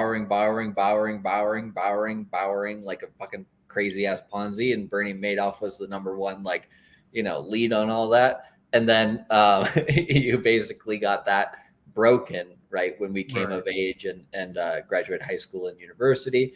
And then, you know, you're left with this desolate landscape, you know, from 2008 to 2013, basically was just like cratered. And then, you know, everything came back over the last decade. But as you kind of inflate the Ponzi, right, which is literally what they're doing, you're more likely to get more crises more frequently like that, because it's like, hey, we did a lot and then we broke the camel's back and we kind of fixed it. but he has a herniated disc still. Don't worry about it. We'll be able to ride, and then you continue until it's broken. That's literally broken at some point, or you get a whole new engine and you figure it out. But which is what I think digital currencies are for us now. But I won't speed too far ahead of the story. But just looking at the future aspect of it, it's like, why do you think BlackRock is really into crypto? Why are they looking at these digital assets so much now? Yeah, because it's one way, right? Because they're like, oh shit, shit's actually built different. Bitcoin is the opposite of fiat currency. Wow, we might actually be able to use this Ponzi. Like we use our own Ponzi. Now we're going to use this one as a way to kind of hedge with that, right? So, in a way, crypto and central bank digital currency, they could find a use for it to basically patch up the system and keep the Frankenstein going long enough, Definitely. And we'll go into much more detail in the Crypto Mindset course and to explain all this stuff as well. But just to prove my point, look at this Bryce right here, bro. Gold. My dad had a brokerage in the 1990s. I was born in 2000, literally one of the tops right there of the tech boom. My bro was born in 98. So your dad was killing it in the 90s and said, fuck it, I'm killing the moms. Yeah. And then he's taking after him, got that suit on. He's, going out there and making some of good, the brother. So it's good to see. He's like, comes home with Apple stock receipts and media sloppy toppy. Comes back with dog with head games. No. There's probably some dude that got his chick pregnant because of dog with hat. I swear to you, that happened. Like, there is some kid out here born because of Pepe. I swear to you, like it happened. I bought dog with hat, but I was a dog without hat. Honey, I bought Solana cheap, bro. I mean, I made it. Yeah. Fucking hilarious. I mean, there was you want something that's crazy? When Hex was pumping like crazy, there was tons of kids born from the Hex community during that time. Hexologist literally got his wife pregnant during that time when things were going bananas and stuff. Now he's set. No, you're not. You got a car too now, right? Yeah. But that's kind of what happens. So during those happy times, it spikes up and stuff, which is good. So because that's at least one dividend that keeps paying. Kids being born are it's wealth. It literally is wealth. You mean it is this giant thing of money and stuff like that, but it's legacy as well as it's a wealth in this energy and stuff. There's really like. There's an old adage and stuff. When a baby's born, it comes with a loaf of bread. This is a very real. There's a Mexican version of that. There's an English. I've heard many different cultures have that same description. When you have a baby, not just the first baby, but like any baby, that person. Like imagine like it was brought back from those times when people were still working in factories and stuff like that. Where like imagine it's like, hey, George has a kid, and you don't, bro. So I'm going to give the extra hours to George. He literally has a kid on the way. Yeah. That's or the farmers, they're like, hey, we got another one. Great. He's going to take care of the pigs. Yeah. He's going to feed the chickens or whatever. Yeah. And yeah, you would literally need the farm hands and stuff like that. So, all right. So from there, the economy crashes really badly. Oh shit. What are we going to do? This is right at the end term of George W. Bush Jr. And so what happens is they take out Greenspan because he's already freaking really old by now. I mean, he was already old when he started, and then 25 years later, my God, right?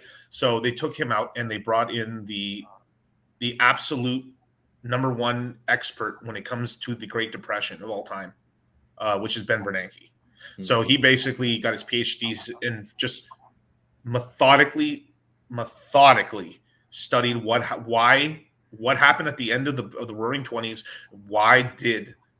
Why did the Federal Reserve fail America? Essentially, is what he kind of was saying, is that the Federal Reserve at the time essentially let laissez-faire and sort of the whole thing, capitalism is going to work, and they didn't do anything to really help the economy out, and because of that, they let multiple recessions go back to back, and then on top of that, we had the Great Plains disaster, which was they took out all the trees in between everything. You just had these large swaths of land with nothing on it, so you had a giant dust bowl, effectively, which just caused a bunch of immigration to China.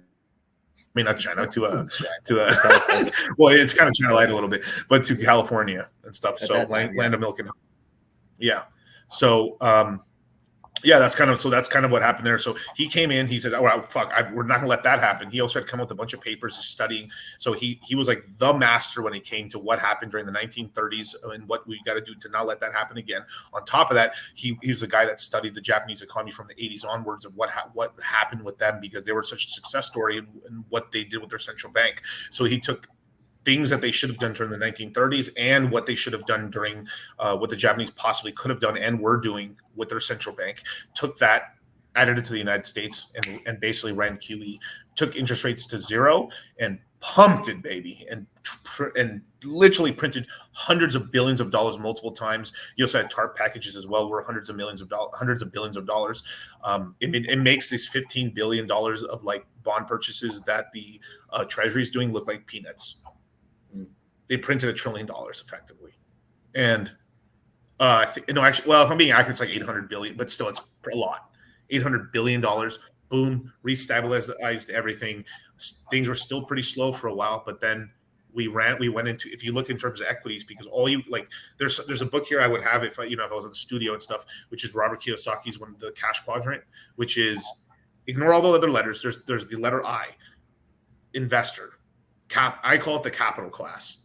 And what the capital class is it doesn't matter where you are, whether you're a doctor, whether you're a lawyer, whether you're a worker, whether you're an hourly wage guy, whether you're a business owner, all the other sectors, all can become investors. And in America, the reason that there's such a divide, the reason it's education, is because you are not taught financial education. You are not taught about how to invest and how to keep up with this American system. Unless you are literally pulling all your money into real estate, but real estate's a way to, it's like you're actually holding the tokens and staking them and getting the yield off the network. Sometimes some people don't own, they live and subside in America, but don't own anything. So you get none of the upside of America. What happens? Because when they print money, they buy assets go up, because assets are limited in supply. There's only so much land. There's only so many buildings. So these things go up in price. And then because the dollars are worth less now, if you don't hold on to assets, you become poorer, while the people who are buying the assets become richer. And this is what's called the wealth effect. So your poker chips go from $5 to $100 over a long period of time. I had very old customers, but I think they're still alive actually right now, but I had customers in their late 80s, early 90s that bought their properties for, I'm talking about $1.5, $1.7 million properties. They were buying them for $3,000 to $8,000 a plot. That's cheap. Well, I mean, for back then, I don't know what what do you call it? The average pay in America at the time was $5,000 to $6,000 a month. No, a year. Oh, right. Effectively, you basically could buy your house in 1 year or within 2 years. Right. Yeah, and that continued for quite a while, where it was like possible to do that. Right. Yeah.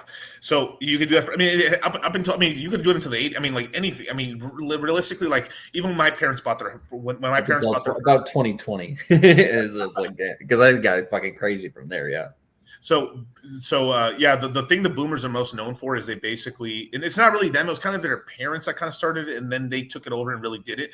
But effectively, what the boomers are going to be remembered for, besides being pieces of shit, is that they financialize everything. So what they started financializing were real estate over time, because they believed they bought real estate. So right now, like let's just say the average income in America, right, is probably $60,000 right now, right? $60,000. The average price of a house in America is about $400,000 right now.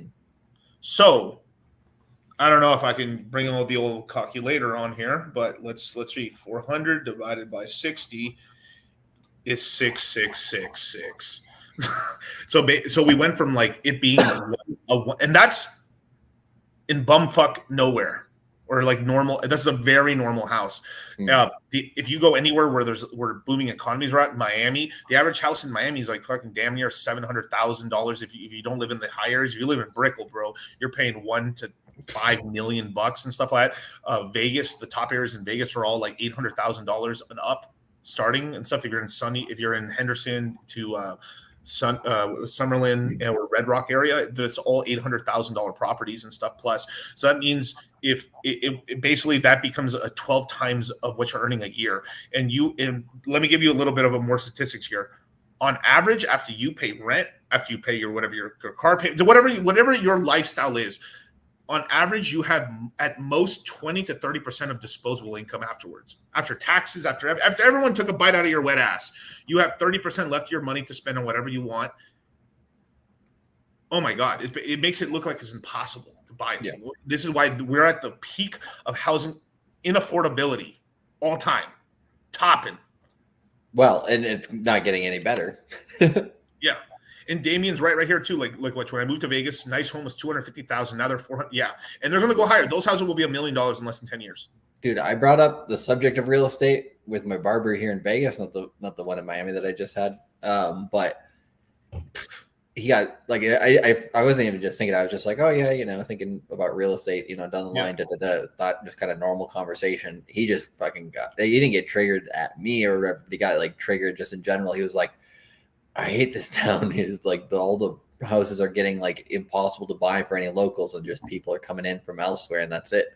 I'm just like, man, that sucks. Yeah, it does suck. I mean, it's like, and so this is why me and Charlie are so passionate about what we're doing, because we are, like all jokes aside about because it's the reason we talk about the major. Why even Andrew Tate talks about the Matrix is because what Rolo and a bunch of other people coined, which was the red pill, which is Neo. You want the blue pill or the red pill? If you take the red pill, you will never be able to go back. I'm going to help you escape the Matrix. That's why the whole Andrew Tate Matrix shit. No, it comes from the red pill. It's a red pill thing because it comes from the Matrix movie. Yeah, really. So basically, the reason that what me and Charlie are doing what we're doing is because like crypto changed our lives, and we're trying to help you guys change your lives, because we have found a vertical in the investment game, in the investor section, where it's the fastest growing, more or less predictable, very unpredictable, but more or less on a grand scale, very predictable.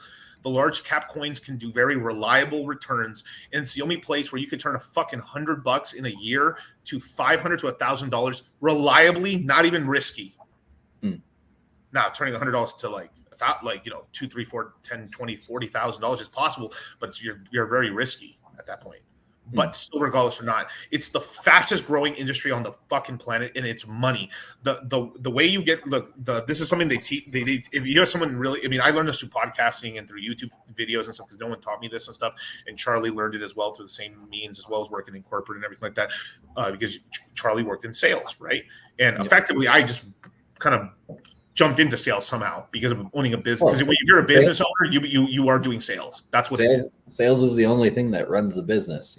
That's why most CEOs come from the sales side of the business, right? And that's it's like we both we had to scrap, right, to basically get that bread, get everything on the table, and then then crypto was the thing that just kaboom, basically. I don't want to use the word leverage, but it is a form of leverage, right? Technically speaking. But you kind of leverage your opportunity to the tilt. And that's how, we've gotten where we've gotten. So, to me, I always try to tell people, like, if you're like very risk averse and you have kids, or you just started having kids, right? Like a lot of our generation is, then all you need to do is like, don't take that, money you're saving up for the college kid account, put it in a bank account. Just buy Ethereum, or buy Solana or something, right? And people think that's crazy. Bitcoin and Ethereum, Bitcoin and Ethereum, and people think that's crazy, right? And we're not even saying put all of it; just put a portion of it. It's going to be massive. Well, I would. What's the point of you putting any of it in cash when you're just like, hey, you're just dollar cost averaging into ETH like for 20 years? I think that's going to pan out pretty well.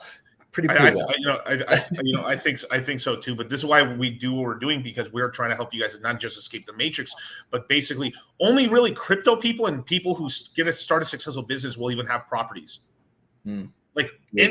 There's the chance of most of you guys having any properties is like so low, unless you are literally the kind of person like sort of like Myron is, that's so hyper committed, that's willing to do these special sort of like first term, like if like a lot of people can get into their first house with like a 5% down payment or something like that, or do house hacking where they live in a house for a year, move out, and try to get another property. But that takes you have to be all in on that. A lot of people aren't doing that, or their financial education is there, and they don't feel like they can do that because they're going to end up hurting their lifestyle, and not just lifestyle. Sometimes they can't really even afford that. That's like pushing them to the limit. So with this, it doesn't matter how much money you have. Anyone can afford to put $50, $100. I mean, when I started my portfolio started from $20 a day. On Cash App, on Robinhood, on Coinbase, I was just doing I would like do an extra job, mow an extra lawn, do this, do a roof repair, clean gutters. Oh, cool, man! I'll just skip lunch today, and I'll put this extra $40 in Bitcoin or in Ethereum or in this coin or Litecoin at the time. And this is how I started my fucking. This is what in 8 years, multimillionaire from like $20 and $100, and it wasn't like I did not come for money. It was from just scrapping $10, $20, $5 a day.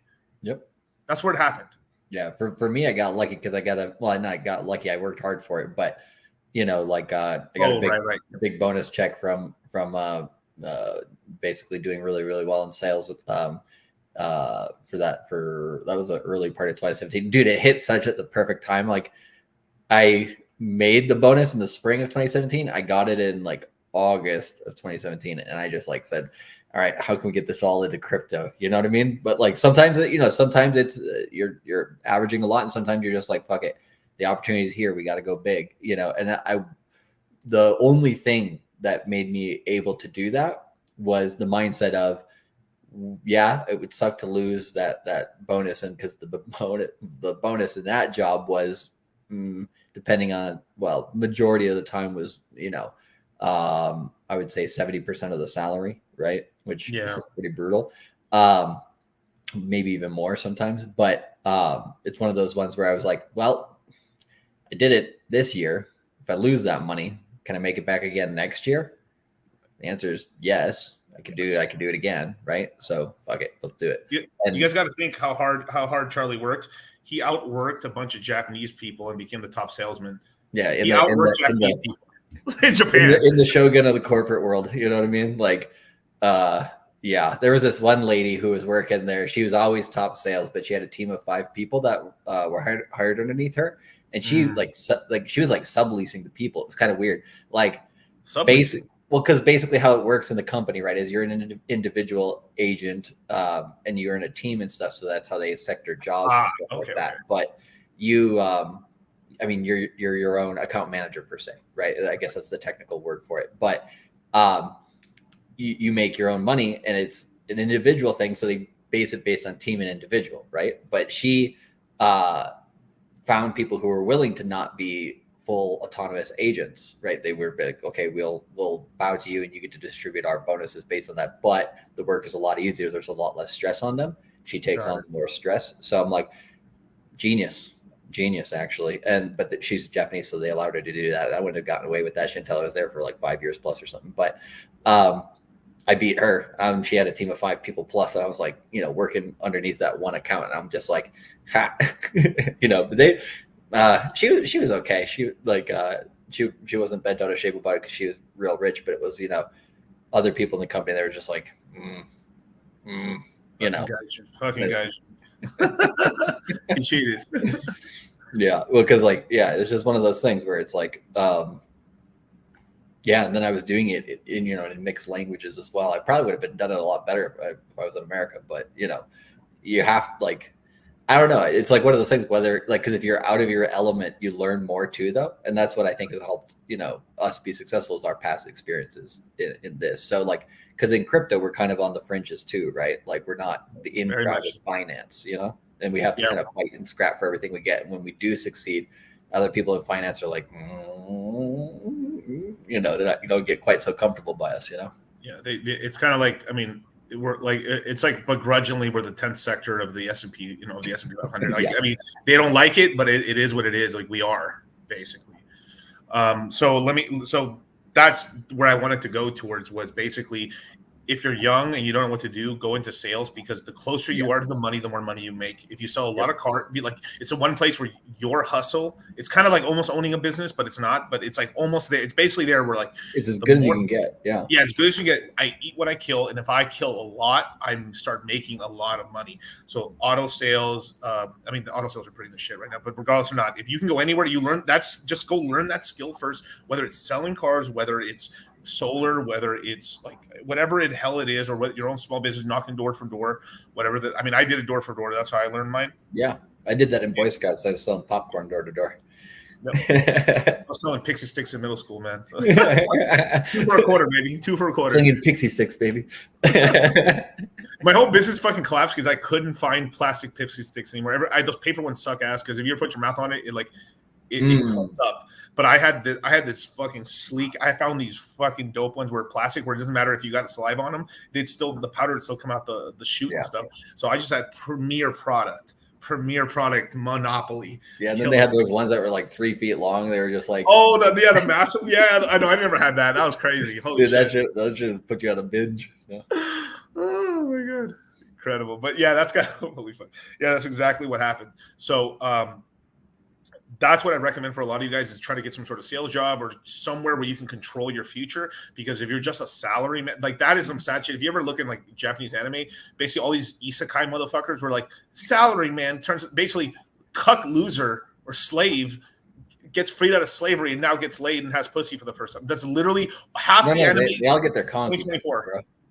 Half of the look. Isekai is the #1 fucking faction outside of like the shonen stuff of like because it's like.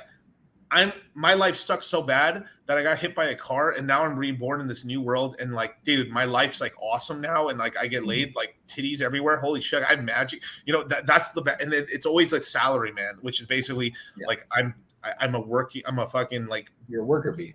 You're a worker bee slave. Yep, you can't do that, dude. You know what's crazy? Like when I played a little bit of football or American football, as the international people like to call it.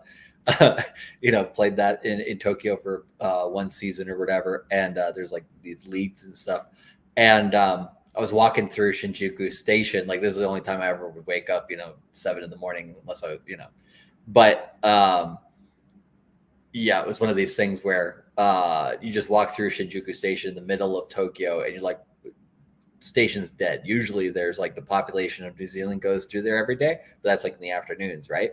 All like I saw like 10 or 20 salarymen dotted throughout the place, and they were using their suit jackets as like blankets because they had been out with their colleagues, all night on like a weekday or weekend or whatever it was to just like, do the obligated thing of what they need to do they're kind of living with 2 families. Their one family is like gets 20% of their time and their company family gets 80% of their time, and like, it's just real sad, bro. I'm just like walking through the station. I'm like, damn.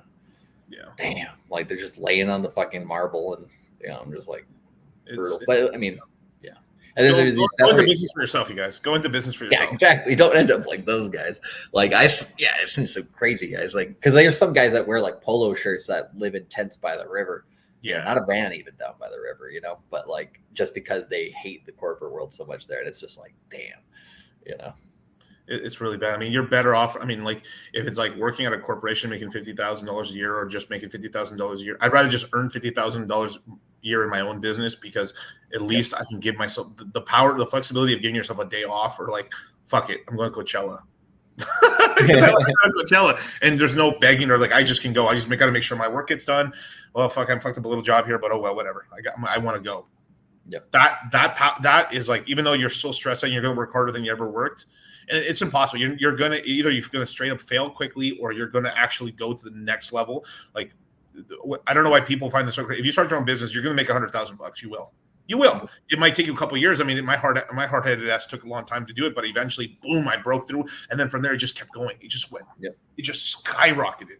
There was a guy, I forgot who it was. Well, I remember who it was, but I just won't say too much at the moment. But like, there's a marketer guy. Anyways, he was saying any idiot can make $100,000 in a year, right?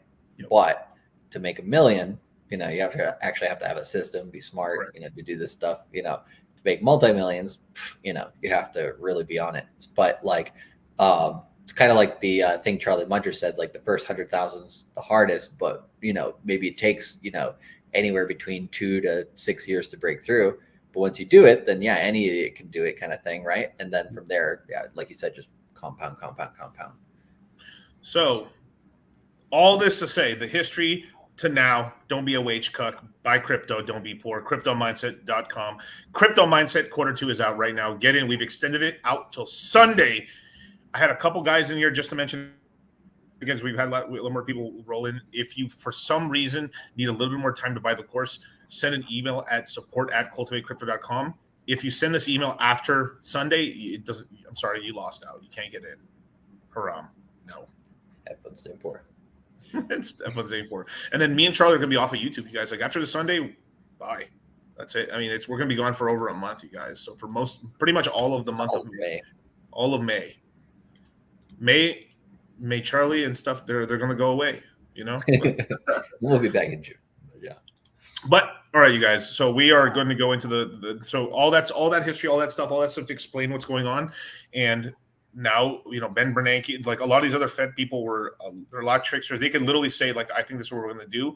And then they do the complete opposite right afterwards. So Jerome is probably one of the best straight shooters we've had in a long, long time, but still, he's still a Fed guy. It just is what it is. But, he usually is pretty, he gives you a lot of extra guidance ahead of time, so you kind of know which way the boat's going, even though people try to ignore it for some reason. So, all right, let's get into the reaction at 1 hour and 42 minutes in. New record. I thought it was going to be 2 hours in, but hey.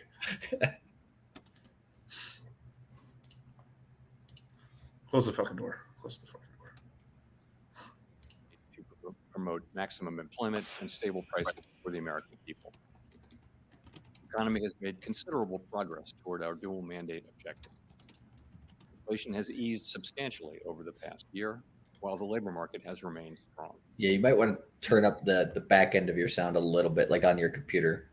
Oh, is that really what's going on? Yeah, because I thought turning up the YouTube all the way would make it sound a little bit better, but it's still a little quiet. But inflation is still too high. Further progress in bringing it down is not assured. So right now, what the Federal Reserve is worried about is that the main reason they're trying to crush inflation. The dual mandate is a bunch of bullshit. They do not care about the American worker. They'll fuck them over any day of the week that they need to in order to keep their dollar Ponzi alive, because this is how they stay rich. Okay, and America stays powerful. Raytheon. So basically what's happening is the inflation started going really, really high, and this scared them, because then if the inflation keeps going higher and higher, people can lose confidence. This could cause because the dollar's backed by not just confidence, bullets, weapons, and all that other stuff, but still that could really hurt the dollar and the overall economy. So this is why they had to increase the interest rate from essentially 0 up to 5.25%, which we're at currently. The rates aren't going to go up unless something very bad starts happening. Right. So effectively, we're at the top of where rates are going to go. Rates are going to start coming down. But what they're trying to do is control the inflation that's going on. So the inflation is where they want inflation is at or below 2%. I think currently right now we're somewhere between 3 to 4% right now, which isn't horrible. But they just want that as low as possible. But the reason why I'm very confident that we are going to get interest rates going down this year is because they have to. One, Biden and versus Trump, Biden might be. There's some rumors that he might actually have brain cancer and might be stepping. Yeah, he might be stepping down. So we might either have Big Mike stepping up or Kamala Harris, but very unlikely. It's more than likely going to be Big Mike. In terms of the on the ticket. On the ticket for the Democrats, yes. Yeah. Now you get Kamala Harris in there for a hot 2 seconds. Exactly. But it seems like she's more in the pockets of like the Hillary Clintons, the Clintons on that side and stuff. And then she's been dirty since the day she started. Exactly. So, I mean, I think the reason she got into power was basically she started blowing the what's it called? She started. I know. I heard about this. She fucked around with the mayor of Chicago, and that's how she got started in politics. Literally. Yeah. Yeah. Pretty cool. With politicians these days, yeah. Yeah. So, there's another thing too, is that because we have so much debt. So normally, right, like Paul Volcker took us up to 17%, and we did because we credit card debt was not that high. Overall household debt was not that high. And on top of that, countrywide GDP debt was not that high. So we could afford to do something kind of crazy like that and kind of fix the economy. But what happened at this point is that we have so much debt, so much credit card debt, so much every debt that they really couldn't increase it any higher, because you could literally crash the economy extremely terribly. So they increased it as much as they could without really fucking everything over. They basically pumped the brakes, and they've kind of finessed this whole breaking. It's what we call a soft landing. So good job on them. They actually got it done, but effectively, but even after all this they've done, like in all this other stuff they've done to try to control everything, inflation's still pretty high, historically speaking. So they want to get that down, but the problem is that right now, all the money they collected from taxes, all the money that was collected from taxes, 50% of that money is just being used to pay the interest on debt. Because when they increase interest rates, debt in order for them to borrow money, new debt has to pay in that new rate. Well, the rates went up so high that they literally half of your tax dollars didn't go to Ukraine. That was some of it. Half of them just went to pay interest on debt, and then the rest went to Ukraine. So not awesome. And the path forward is uncertain. We are fully committed to returning inflation to our 2% goal. Restoring price stability is essential to achieve a sustainably strong labor market that benefits all. Today, the FOMC decided to leave our policy interest rate unchanged and to continue to reduce our securities holdings, though at a slower pace. Our restrictive stance of monetary policy has been putting downward pressure on economic activity and inflation, and the risks to achieving our employment and inflation goals have moved toward better balance over the past year. However, in recent months, inflation has shown a lack of further progress toward our 2% objective, and we remain highly attentive to inflation risks. And there's multiple reasons for that. Part of that is that there is, even though we're starting to have a lot of the infrastructure of the world, of the planet, when it comes to making products and services and stuff, starting to come back, not just to the United States, but to Canada and Mexico. So all these building of factories, even though it doesn't feel like that, a lot of things are being built. What Elon Musk is doing and stuff, a lot of stuff is very inflationary, and we are starting to like put money into infrastructure and stuff, which is going to be inflationary. So anytime you're building a bunch of stuff, there's no way to just hide that. You have to. And on top of that, a lot of money was printed. So, yeah. I'll have more to say about monetary policy after briefly reviewing economic developments. Recent indicators suggest that economic activity has continued to expand at a solid pace. Although GDP growth moderated from 3.4% in the fourth quarter of last year to 1.6% in the first quarter, private domestic final purchases, which excludes inventory investment, government spending, and net exports, and usually sends a clearer signal on underlying demand, was 3.1% in the first quarter, as strong as the second half of 2023. Consumer spending has been robust over the past several quarters, even as high interest rates have weighed on housing and equipment investment. So a part of that, why he's like saying like, oh my God, so U.S. spending hasn't really gone down. Most Americans are using credit cards. So credit card debt hit an all-time high. I think in the last 6 or 8 months, we hit $1 trillion in consumer debt on just credit cards for the first time ever. So a lot of Americans, because the economy is still tough right now, they're just relying on debt, and the only debt available to them right now is credit cards. So a lot of Americans are levering themselves on credit cards.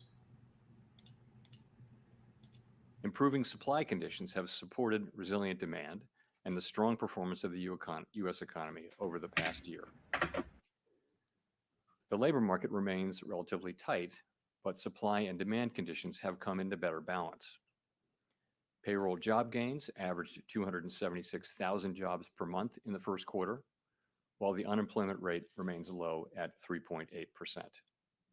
Strong job creation over the past year has been accompanied by an increase in the supply of workers, reflecting increases in participation among individuals aged 25 to 54 years and a continued strong pace of immigration. There it is. He said it right there, the immigration. So part of that is like a lot of companies across America are forcing people to come back to the office. They've tried to have this whole thing of work from home. Now, no matter what, that's a trend that was started, and it's still going to, a lot of people are going to be trying, if you can work from home, work from home. But there are a lot of people just going back to work forcefully, but they have to do it because they ran through all their savings. So that's one of the reasons why you have so many people going back to work. But on top of that, we've had a lot of illegals coming to the country on purpose, because mostly to help out farms and stuff, because people don't want to do those jobs. So that's why they're all happy about that, because like all the immigration's helping out on the lower end, and some of the higher end jobs are coming back or being forced back because they ran out of the COVID money. Nominal wage growth has eased over the past year, and the jobs to workers gap has narrowed. But labor demand still exceeds the supply of available workers. And that one point there is because of baby boomers exiting the workforce. So we have enough so the millennials entering the workforce or in the workforce right now are only just a replacement generation. We're not that much significantly larger than the boomer generation. So a lot of these boomers, that's the reason why we just don't have enough workers, because there's just not enough people to replace all of it to 100%. So, but still we're pretty much doing the best out of everyone else. Inflation has eased notably over the past year, but remains above our longer run goal of 2%. Total PCE prices rose 2.7% over the 12 months ending in March. Excluding the volatile food and energy categories, core PCE prices rose 2.8%. The inflation data received so far this year have been higher than expected. Although some measures of short-term inflation expectations have increased in recent months, longer-term inflation expectations appear to remain well anchored, as reflected in a broad range of surveys of households, businesses, and forecasters, as well as measures from financial markets. The Fed's monetary policy actions are guided by our mandate to promote maximum employment and stable prices for the American people. My colleagues and I are acutely aware that high inflation imposes significant hardship as it erodes purchasing power, especially for those least able to meet the higher costs of essentials like food, housing, and transportation. We are strongly committed to returning inflation to our 2% objective.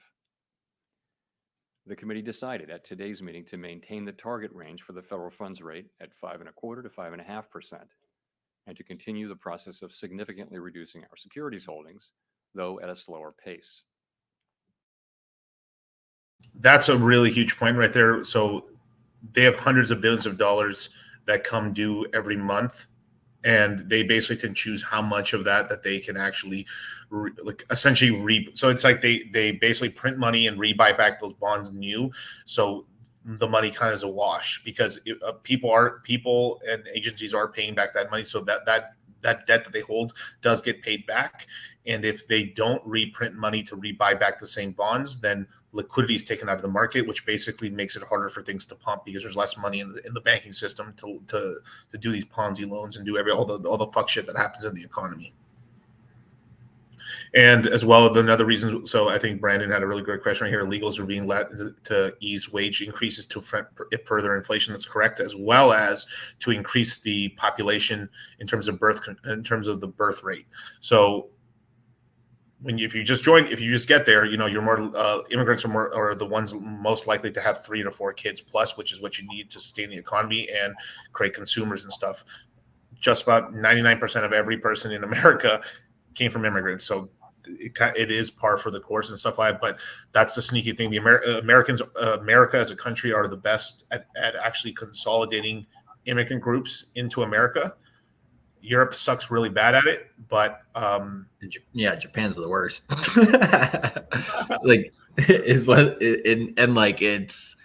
what do you call it? It's interesting just to kind of know that that's a pretty slow burn, right? It takes literally a generation, right? The kids have to grow up for that to have the knock-on effect. So that's where it's a long-term deal. Yeah, well, it's not all men. Obviously, I mean, that's just what you see on TV. So I believe what you see on TV. But of course, part of the original people, that come down are men. They make money and they send for their family. That's what happens. Yeah, exactly. Well, yeah, that's the immediate one. Yeah, exactly. That's literally what happened with my family. I mean, that's exactly what happened. Yeah, that's what happens with most of them, right? And then it's okay, and then where does it kind of knock on, in terms of even more benefits for the economy is once, all of those guys have kids. So yeah, that's true that, there is a immediate effect with that too.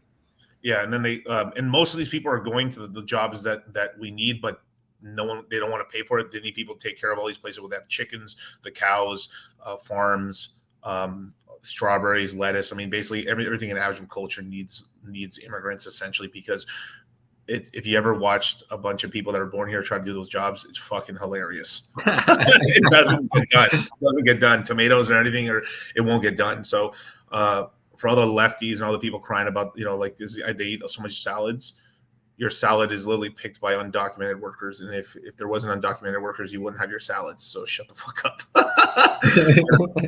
You can't have your kale salad, Karen. And then all the people who said, like, no, I'm a vegetarian, so I eat food where, like, we don't kill animals. What the amount of animals that get killed in the fields to pick, even, like, I mean, you have to think, like, they do all these, they pass a bunch, not just pesticides and stuff, but like the amount of heavy equipment they need to actually harvest and then actually treat all these vegetables, they end up killing. And then every year when they restart the harvest, they plow the fields, they kill thousands of rabbits and snakes and animals. So it's like, no matter what, stuff dies, period. It's kind of like, in order to create renewable energy, these wind turbines, right? We have to have like a lot of, what do you call it, emissions in order to create the thing in the first place. So is it a net negative or a net positive, right? Nobody wants to know how the sausage is made. Correct. But regardless or not, if you ain't gonna have, that's the whole thing. Is like, this is why, like, we're investors and we're in the I won't say command economy, but we're in the capital class. If you want to get rich, you have to own and you have to produce and you have to do stuff, right? You either are a consumer or a producer, and we're producers, right? But you either produce kids and you buy assets, you get rich and you have a nice life, or you become a worker bee, get cucked, get fucked, and die alone. Choose your path now. That is the best distillation of that, meaning for today. Yeah, it does come down to that. It's crazy. Like, that's literally the decision, that I made back at, when I started my YouTube channel. Was just like, I saw, the people in front of me, in their lives, and I'm just like, damn, don't want that. Don't want that. But it's sacrifice. It's sacrifice. It really is. Because, like, yeah, you're sacrificing your ability to go out every night and be a whore. I know it sucks, but, like, you have something that loves you, might take care of you when you're old. Cool. Damn, I'm giving up all this extra income. I'm stuck at this property. But when that shit's paid off in a couple of years, you're like, damn, that's so cool. And your whole family might, like, you might not be doing so great, but your house is paid off, and then your kids can stay with you for a while they're getting their whole ground. Literally, I mean, it's wealth upon wealth, regardless or not. These decisions you make today affect your future life forever. And right, owning a house, owning assets. This is why I'm so passionate about this, because this gives you the opportunity and the money. The crypto gives you the money and the opportunity. If you pay attention, this is why we teach it, to be able to choose your own adventure. Me and Charlie are never going to tell you what to do with your life, but we're going to give you the ability to do it with your life, whatever you want. And that's freedom, power. Baby. Freedom. See, that's the thing I love is, the only last thing I was going to say, if you do listen to George Carlin's, the American dream is dead and and all that stuff, it's not wrong. But, like, crypto is one of those ones where it's like, oh shit, American dream's still alive. Right. And so, yeah, I think that's, like, super valuable. And that's a lot something that, especially when you go to, like, Gen Z, and the younger generations that have even more of an uphill, battle to make with inflation and everything, like, it's good that at least there's something to save your ass. Right. So buy Bitcoin, buy Ethereum, buy Pulsechain, buy Hex, buy Metis, just buy. Get into stuff. Don't have all your money in meme coins. I'm sorry, but most of your stuff in good stuff. You can have a couple meme coins. You'll be very happy you did. You'll be very happy you did. At one point in my crypto journey, I was buying Ethereum for $5. Boy, do I wish I had that at $5 Ethereum today. But that's kind of the beauty of it. You stay long enough. I mean, at that time, Bitcoin was $500, $100. It's what? How many? I mean, what's it? $50,000, $57,000 right now. $60,000 today. Bitcoin was $100 8 years ago. 8 years ago, back in 2016, you could buy Bitcoin for $100. You could buy Ethereum for $5. But it's a scam, Miguel. Ethereum's $3,000. It's a scam, right? It's a scam. You're right. I'm sorry. My bad. Oops. All right, let's go. Over the past year, as labor market tightness has eased and inflation has declined, the risks to achieving our employment and inflation goals have moved toward better balance. The economic outlook is uncertain, however, and we remain highly attentive to inflation risks. We've stated that we do not expect that it will be appropriate to reduce the target range for the federal funds rate until we have gained greater confidence that inflation is moving sustainably toward 2%. So far this year, the data have not given us that greater confidence. In particular, and as I noted earlier, readings on inflation have come in above expectations. It is likely that gaining such greater confidence will take longer than previously expected. We are prepared to maintain the current target range for the federal funds rate for as long as appropriate. We're also prepared to respond to an unexpected weakening in the labor market. We know that reducing policy restraint too soon or too much could result in a reversal of the progress we've seen on inflation. At the same time, reducing policy restraint too late or too little could unduly weaken economic activity and employment. So basically, saying they're basically in the middle of a rock and a hard place. Basically, they need to finesse this correctly. If they lower too soon, the economy pumps, inflation goes bananas, and they have to fucking yank it again, and they have to redo this whole thing again, which is bad. But we get pumped now, which is kind of nice. I don't know. Can you repeat that one more time? I think that George at the back wants to hear that one more time. So if they start lowering interest rates right now, there's a high possibility because markets will start going bananas, inflation will start shooting back up, and then they have to increase the interest rates again and shoot us back down, basically. But we make money for the next year or two, which is pretty good. But if they wait too long with the interest rates, then what happens is they can send us back into a recession because they weaken the labor market a lot. So, and they do say this right now. He kind of alluded to it right now that if the labor market starts weakening further, they'll be forced to start lowering rates, even if the inflation's high, because they have to. Yep. Because it will cost too much layoffs. So even though the inflation is the most important thing, if they have to choose between the American worker or the inflation rate, they'll fuck the American worker every time. Oh yeah, God willing. Oh yeah. Just what's that called in war? Innocent cat? No, what's a friendly fire? There you go. Friendly fire. Dual mandates, you guys. Dual mandates. In considering any adjustments to the target range for the federal funds rate, the committee will carefully assess incoming data, the evolving outlook, and the balance of risks. Policy is well positioned to deal with the risks and uncertainties that we face in pursuing both sides of our dual mandate. We will continue to make decisions meeting by meeting. Turning to our balance sheet, the committee decided at today's meeting to slow the pace of decline in our securities holdings, consistent with the plans we released previously. Specifically, the cap on Treasury redemptions will be lowered from the current $60 billion per month to $25 billion per month as of June 1.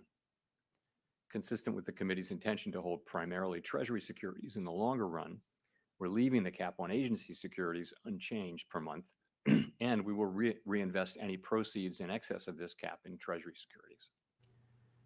With principal payments on agency securities currently running at I have to run that back. That was really kind of a crazy statement he just did. Boom. Decline in our securities holdings, consistent with the plans we released previously. Specifically, the cap on Treasury redemptions will be lowered from the current $60 billion per month to $25 billion per month as of June 1. Whew. That's big. That's actually very substantial. That means they're basically, all right, we're going to stop getting so much money out of the system. Damn, that's pretty crazy. That's literally, they're literally reducing they're basically reducing it by 60%. And on top of that, we have the 15 billion coming in right now and by the end of the month on the 28th. Pretty cool. Consistent with the committee's intention to hold primarily Treasury securities in the longer run, we're leaving the cap on agency securities unchanged per month, and we will reinvest any proceeds in excess of this cap in Treasury securities. With principal payments on agency securities currently running at about $15 billion per month, Total portfolio runoff will amount to roughly $40 billion per month. The decision to slow the pace of runoff does not mean that our balance sheet will ultimately shrink by less than it would otherwise, but rather allows us to approach its ultimate level more gradually. In particular, slowing the pace of runoff will help ensure a smooth transition, reducing the possibility that money markets experience stress and thereby facilitating the ongoing decline in our securities holdings that are consistent with reaching the appropriate level of ample reserves. We remain committed to bringing inflation back down to our 2% goal. And to keep now, the reason that they want to do this runoff over time is that so the Federal Reserve isn't holding any more bonds of the United States government. So next time a crisis happens, they can do QE and buy a fuck ton of bonds back again. So essentially, they're trying to put the bullet back in the chamber. It's like, cool, if we can keep the inflation down, keep the interest rates low, and we can print a bunch of money and then buy trillions of more bonds, then we can fucking run this bitch back again, pump the fucking market, and then when it crashes, we buy everyone back out, and then we just run this fucking play again. Huh, let's go. That's the plan. They're trying to get the bullets in the chamber for the next setup. Keeping longer-term inflation expectations well anchored. Restoring price stability is essential to set the stage for achieving maximum employment and stable prices over the longer run. To conclude. Yeah, and hit the damn like button, you guys. Share this, man. Who else but us is fucking doing this, man? Nobody. That's right. We understand that our actions affect communities, families, and businesses across the country. Everything we do is in service to our public mission. We at the Fed will do everything we can to achieve our maximum employment and price stability goals. Thank you. I look forward to your questions. Thank you. Howard Schneider with Reuters. A question to follow up, if I could. Do you consider the current policy rate still, are you confident that it's sufficiently restrictive to get inflation back to 2%? So I do think the evidence shows, pretty clearly that policy is restrictive and is weighing on demand. And there are a few places I would point to for that. You can start with the labor market. So demand is still strong, the demand side of the labor market in particular, but it's cooled from its extremely high level of a couple of years ago. And you see that in job openings. You saw more evidence of that today in the JOLTS report, as you'll know. It's still higher than pre-pandemic, but it has been coming down both in the Indeed report and in the JOLTS report. That's demand cooling. The same is true of quits and hiring rates, which have essentially normalized. I also look at surveys of workers and surveys of workers and businesses and ask workers, are jobs plentiful? And ask businesses, are workers plentiful? Is it easy to find workers? And you've seen that the answers to those have come back down to pre-pandemic levels. You also see in interest-sensitive spending like housing and investment, you also see that higher interest rates are weighing on those activities. So I do think it's clear that that policy is restrictive. Sufficiently restrictive, I guess. So yeah, they've also, but they also had to slow it down because basically they started seeing a weakness in the labor market, which he mentioned. That's why they're reducing the amount of roll-off in the balance sheet by 60%. Because they're like, okay, we need to keep going, we're on a good roll, but let's lower this down a little bit so we don't fuck over the labor market too much. So they're finessing things right now. So if they weren't worried about the labor market, they would have kept it at $60 billion a month. But now they're like, all right, let's take it down to 25 million instead. I'd say that we believe it is restrictive, and we believe over time it will be sufficiently restrictive. That will be a question that that the data will have to answer. So as a follow-up, if inflation continues running roughly sideways as it has been, the job market stays reasonably strong, unemployment low, and expectations are anchored and maintained, would you disrupt that for expectations are not anchored or anchored or anchored stable roughly? Would you disrupt that for the last half point on PCE? I don't want to get into complicated hypotheticals, but I would say that we're committed to retaining our current restrictive stance of policy for as long as is appropriate, and we'll do that.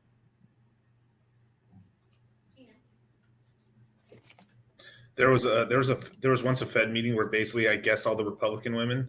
It was hilarious. Like basically all the chicks were wearing like red nails and stuff. It was really funny, actually. Thanks for taking our questions, Chair Powell. I wonder, obviously, Michelle Bowman has been saying that there is a risk that rates may need to increase further, although it's not her baseline outlook. I wonder if you see that as a risk as well, and if so, what change in conditions would merit considering raising rates at this point? So I think it's unlikely that the next policy rate move will be a hike. I'd say it's unlikely. Our policy focus is really what I just mentioned, which is how long to keep policy restrictive. You ask, what would it take? I think we'd need to see persuasive evidence that our policy stance is not sufficiently restrictive to bring inflation sustainably down to 2% over time. That's not what we think we're seeing, as I mentioned. But that's something like that is what it would take. We'd look at the totality of the data, answer to that question. That would include inflation expectations, and all the other data too.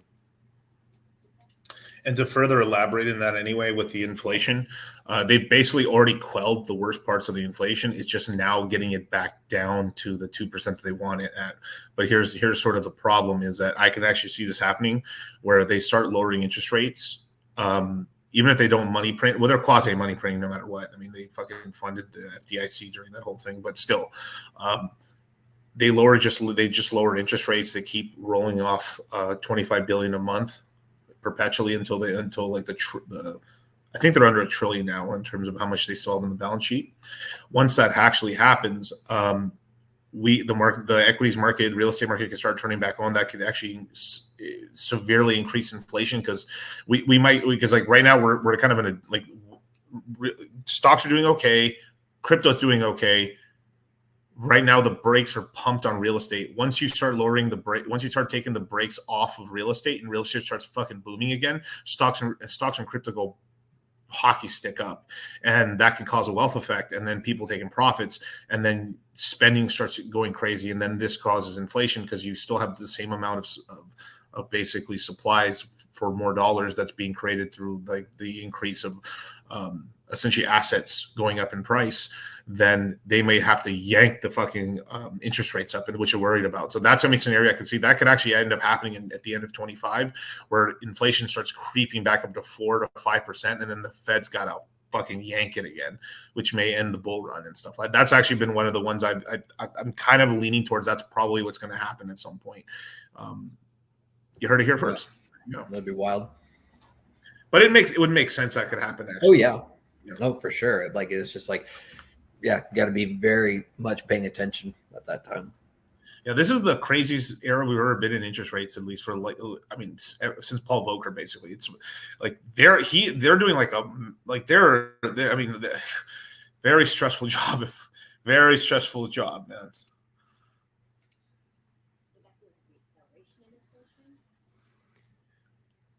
Well, I think, again, the test, what I'm saying is if we were to come to that conclusion that policy weren't tight enough to achieve that, so it would be the totality of all the things we'd be looking at. It could be expectations. It could be a combination of things. But if we reach that conclusion and we don't see evidence supporting that conclusion, that's what it would take, I think, for us to take that step. Thank you, Chris Rugaber at Associated Press. You didn't mention the idea that rates are at a peak for the cycle, and didn't mention the idea that it might be appropriate to cut rates later this year, as you have at previous press conferences. So has the Fed sort of dropped its easing bias? Where are you standing on that? So on, let me address cuts. So obviously, our decisions that we make on our policy rate are going to depend on the incoming data, how the outlook is evolving, and the balance of risks, as always. And we'll look at the total. So before he goes into this, in past meetings, they have outlined what their cutting schedule was going to be So what it was going to be, we were going to get 100 basis point reduction in 2024, where we're in. Then in 2025, we're 125 basis points of reductions in this year, 100 in next year. And by 2026, it was going to be like 50 or 75 points in 2026, which would take down us from 5.25% down to 2.9% in terms of the Fed's fund rate, which is pretty awesome. But now, because of what things are going on and stuff, it may from the last meeting, it was supposed to be down there like 3.5, just to give you a little history there. So let's see what he says. totality of the data. So I think, and we think, that policy is well positioned to address different paths that the economy might take. And we've said that we don't think it would be appropriate to dial back our restrictive policy stance until we've gained greater confidence that inflation is moving down sustainably toward 2%. So, for example, let me take a path. If we did have a path where inflation proves more persistent than expected and where the labor market remains strong, but inflation is moving sideways and we're not gaining greater confidence, well, that would be a case in which it could be appropriate to hold off on rate cuts.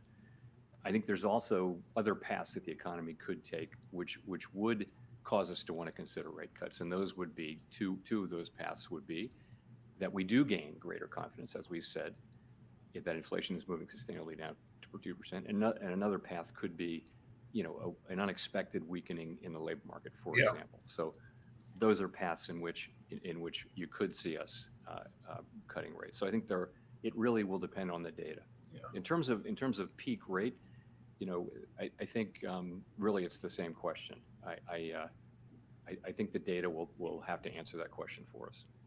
Well, and could you just follow on the path where you might not cut? Is that, you mentioned that it would be inflation persistent.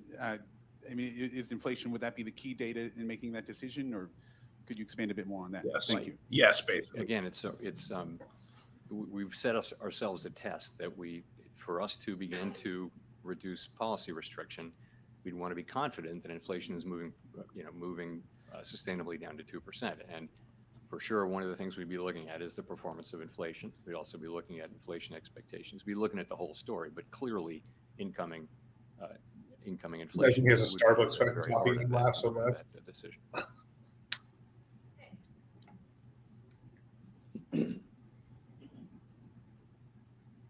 Nick Timrose of the Wall Street Journal. Chair Powell, to what extent has the easing in financial conditions since November contributed to the reacceleration in growth? And do you now expect a period of sustained tighter financial conditions? Stock market do good. The sort of disinflation the economy saw last year. So I think it's hard to know that. I think we'll be able to look back, from down the road and look back and understand it better.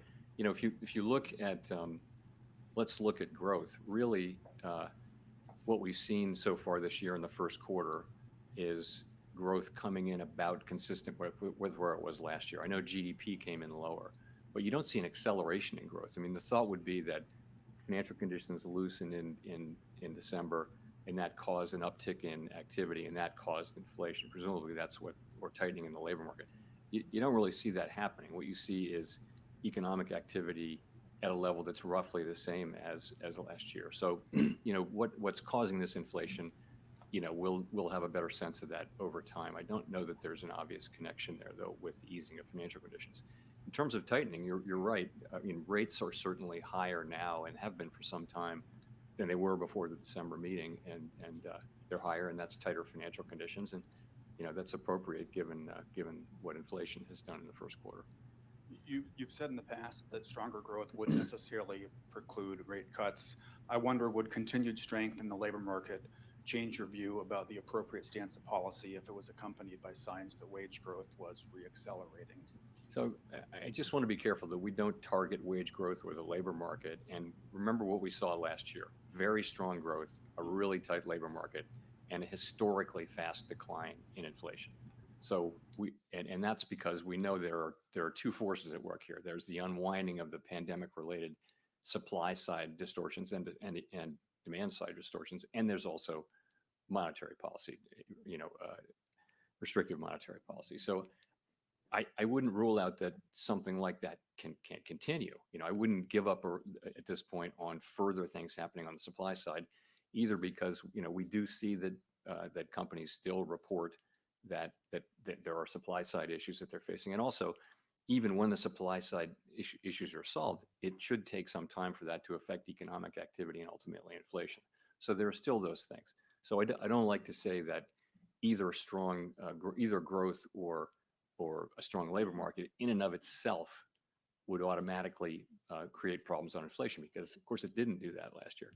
You ask about wages. We also don't target wages. We target price inflation, it is one of the inputs. The point with wages is, of course, we like everyone else like to see high wages, but we also want to see them not eaten up by high inflation, and that's really what we're trying to do is to cool the economy and work with what's happening on the supply side to bring the economy back to 2% inflation. Part of that will probably be having wage increases move down incrementally toward levels that are more sustainable. So fuck you guys making more money. Hi, Chair Powell, Rachel Siegel from the Could you Washington pause it Post. there? Thanks for taking our questions. You talked about And like, you know, the everyday person, right, who's gonna like maybe potentially lose their job or, you know, already has or whatever, right? Or like, you know, just having to make ends meet month by month, paycheck to paycheck. A lot of those people are listening to like different people in politics, right? They're not listening to the financial experts per se, but they're listening to politics and the media and saying, oh, you know, this, you know, your wage is not increasing, but everything else that you're purchasing is. Who do they want them mad at, right? Do they want them mad at the Fed, right? Or because they're printing more money and all this stuff, or you know, that's kind of like the knock-on effect of those what do you call it, stimmy checks and all that, or do they want to listen to, you know, portions of the media that say, hey, it's just the big bad rich men, right? It's all the billionaires, the CEOs. Sorry. No, yeah, that's definitely right. It's all about just trying to move the blame. It's kind of a game almost in a way, like who's going to get hit? Yeah, well, right.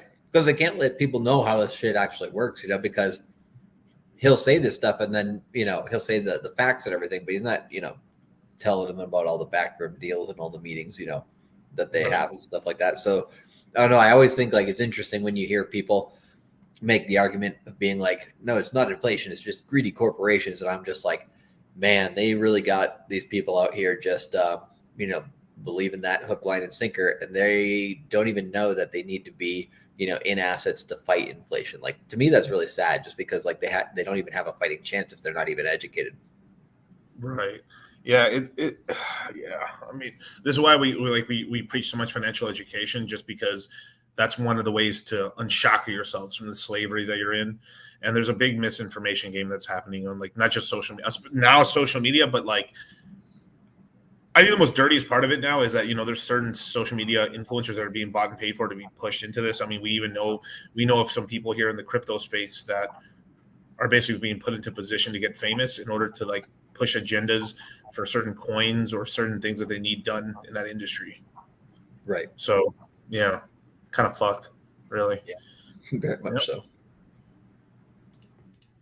And one, because I heard this question too, like why 2% inflation? 2% inflation is enough inflation where over 30 years it basically makes the debt worthless. So so a little bit of inflation is good, a lot of inflation is very bad. So when you have a small amount of inflation, it causes velocity in money, and it also incentivizes you to borrow, and what you borrow starts becoming less important over time. So as an example, if you have a 30-year mortgage and the first 10 years of the mortgage is like, wow, that thing's expensive. The next 10 years, not that bad. The last 10 years, it's free. So as an example, right? Like I'll put an example like my parents, right? Let's just say like their mortgage was $1,500 for a property. At the time, it's like, damn, that's a lot of money. Today, $1,500 is like free, effectively. Where like that would be a $5,000, $6,000 rent as like in a property and stuff if you were to buy it today. So huge difference. That's kind of what happened. And they're not even at that point, but like that's what I'm talking about is what happened when you have inflation over a long period of time. It you start, as long as you know you're productive in the economy and you're investing and stuff, like the amount of money you're earning goes up. And on top of that, but that inflation causes the debt to basically not really matter over time and kind of pay itself off over time. But then people over leverage themselves and then keep borrowing more. So hilarious. needing time to gain more confidence that inflation is sustainably moving back down to 2%. It's May now. Do you have time this year to cut 3 times, just given the calendar? Yeah, I'm not really thinking of it that way. You know, what we've said is that we need to be more confident, and we've said, my colleagues and I today said that we didn't see progress in the first quarter, and I've said that it appears then that it's going to take longer for us to reach that point of confidence. So I don't know how long it'll take. I can just say that when we get that confidence, then rate cuts will be in scope, and I don't know exactly when that will be.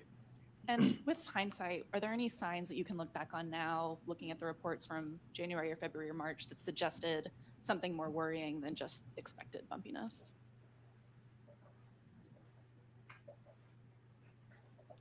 Not really. So I thought it was appropriate to reserve judgment until we had the full quarter's data, until we saw the March data. And so take a step back. What do we now see in the first quarter? We see strong economic activity. We see a strong labor market, and we see inflation. We see 3 inflation readings. So I think you're at a point there where you should take some signal. Most of that's because of but this is a full quarter. Nevada, I think it's Texas, appropriate to and take Florida. signal now, and we are taking signal. And the signal that we're taking is that it's likely to take longer for us to gain confidence that we are on a sustainable path down to 2% inflation. That's the signal that we're taking. Yeah, Mr. Chair, if I could, Steve Leisman, CNBC, if I could follow up on that. What particular areas were sort of temporary or blips in the inflation data in the first quarter? And what's the dynamic by which you expect them to work out in the coming months and quarters? Yeah. So we will, we will put the thing, we have put the thing under a microscope. I will say nothing is going to come out of that that's going to change the view, I think, that in fact, we didn't gain confidence and that it's going to take longer to get that confidence. But confidence, I just think you know the story. What's happened since December is you've seen higher goods inflation than expected, and you've seen higher non-housing services inflation than expected, and those two are working together to sort of be higher than we had thought. And there are stories behind how that happened. I think my expectation is that we will, over the course of this year, see inflation move back down. That's my forecast. I think my confidence in that is lower than it was because of the data that we've seen. So we're looking at those things. We also continue to expect, and I continue to expect, that housing services inflation, given where market rents are, those will show up in measured housing services inflation over time. We believe that it will. It looks like that there are substantial lags between when lower market rates turned up and for new tenants, and when it shows up for existing tenants or for in housing services. So, if I could just follow up, is there a bit of a contradiction in the idea that you are reducing quantitative tightening, which is sort of an easing, while you're holding rates steady at a restrictive rate to try to slow and cool the economy and inflation? Thank you. I wouldn't say that. No, I mean the active tool of monetary policy is, of course, interest rates, and this is a plan we've long had in place to slow, really not in order to provide accommodation to the economy, but to be less restrictive to the economy. It really is to ensure that the process of shrinking the balance sheet down to where we want to get it is a smooth one and doesn't wind up with financial market turmoil the way it did the last time we did this, and the only other time we've ever done this.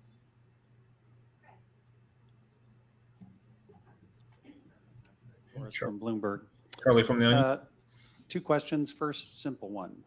Given the run of data since March, has the probability in your mind of no cuts this year increased or stayed the same? Ooh, good one. That's the first question. Second question.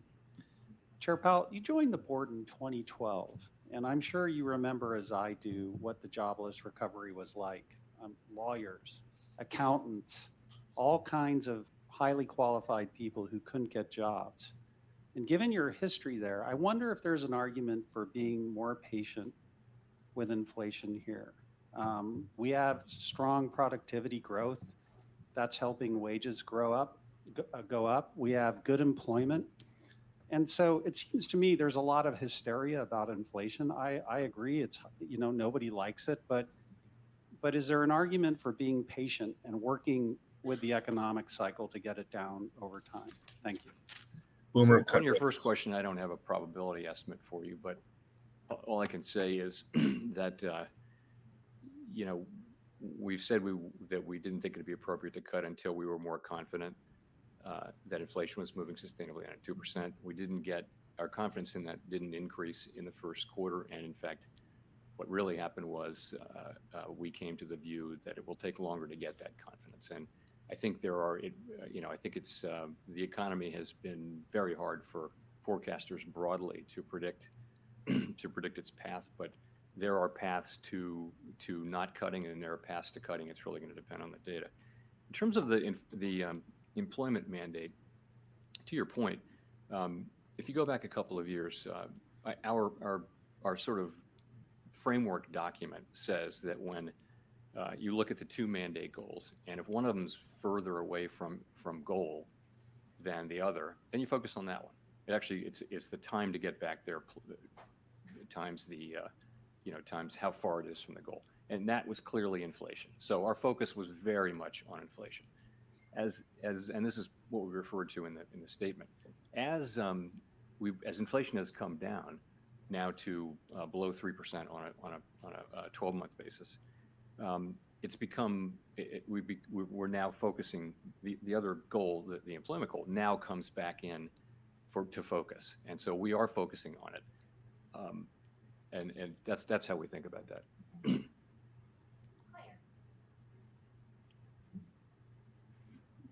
Claire Jones, Financial Times. Thanks a lot for the opportunity to ask the questions. Just to go back to the answer before the previous one, it seemed to suggest that you think the likeliest path of inflation is one that's going to allow you to have a situation where rates are lower at the end of the year than they are right now. It'd be good if you could just confirm whether or not that's a correct reading.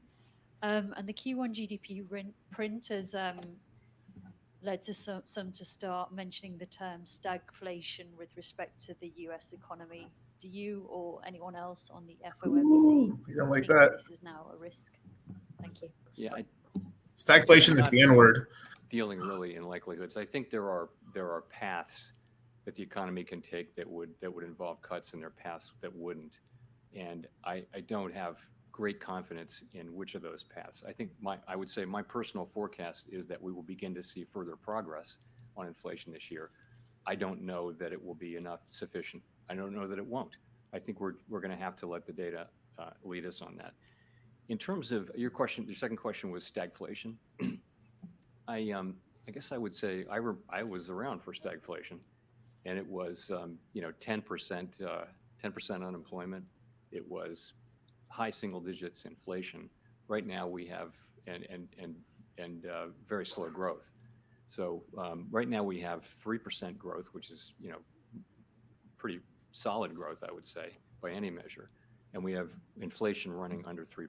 So I don't really understand where that's coming from, and that word stagflation is like screaming fire inside of a movie theater for feds around the planet, because basically they're basically failing at their job, and like they can't get anything under control. A large part of that, why a lot of countries get stagflation for a while, is because they don't have enough demand essentially for their money. Effectively, is one big part of it, or their economy is becoming uncompetitive, and they've had to use a lot of economic wizardry in order to make up the shortfall, and then that causes basically low growth, inflation being moderate, and like job growth being dog shit, basically. So basically failing on everything effectively. But a lot of countries, I mean, that happened in the United States and stuff because of, we lost demand on dollars and stuff in the 70s. And then, they had to do dramatic things in order to get that under control, basically. In addition, I would say, most forecasters, including our forecasting, was that that last year's level of growth was very high, 3.4% in, I guess, the fourth quarter, and probably not going to be sustained and would come down. But that would be our forecast. That wouldn't be stagflation. That would still be to a very healthy level of growth. And of course, with inflation, we will return inflation to 2%, and that won't be. So I don't see the stag or the inflation, actually.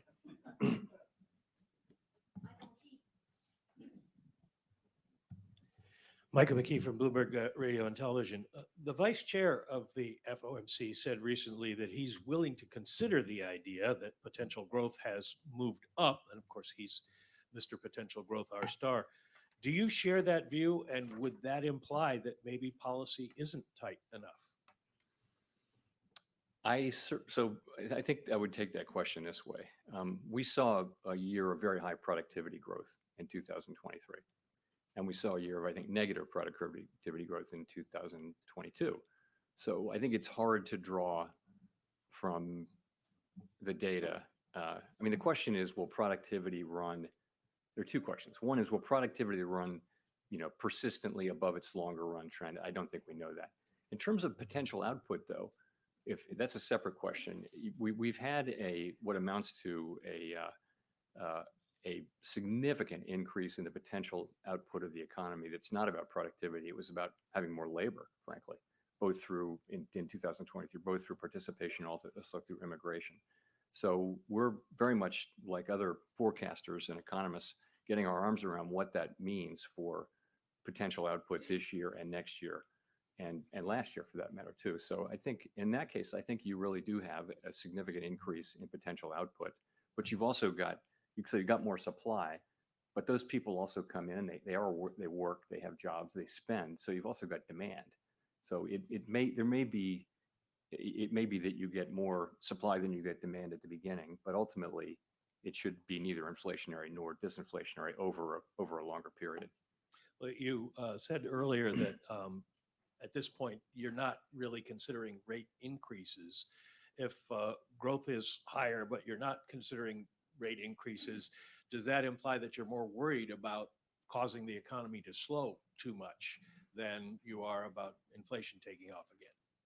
No, I think we believe our policy stance is in a good place and is appropriate to the current situation.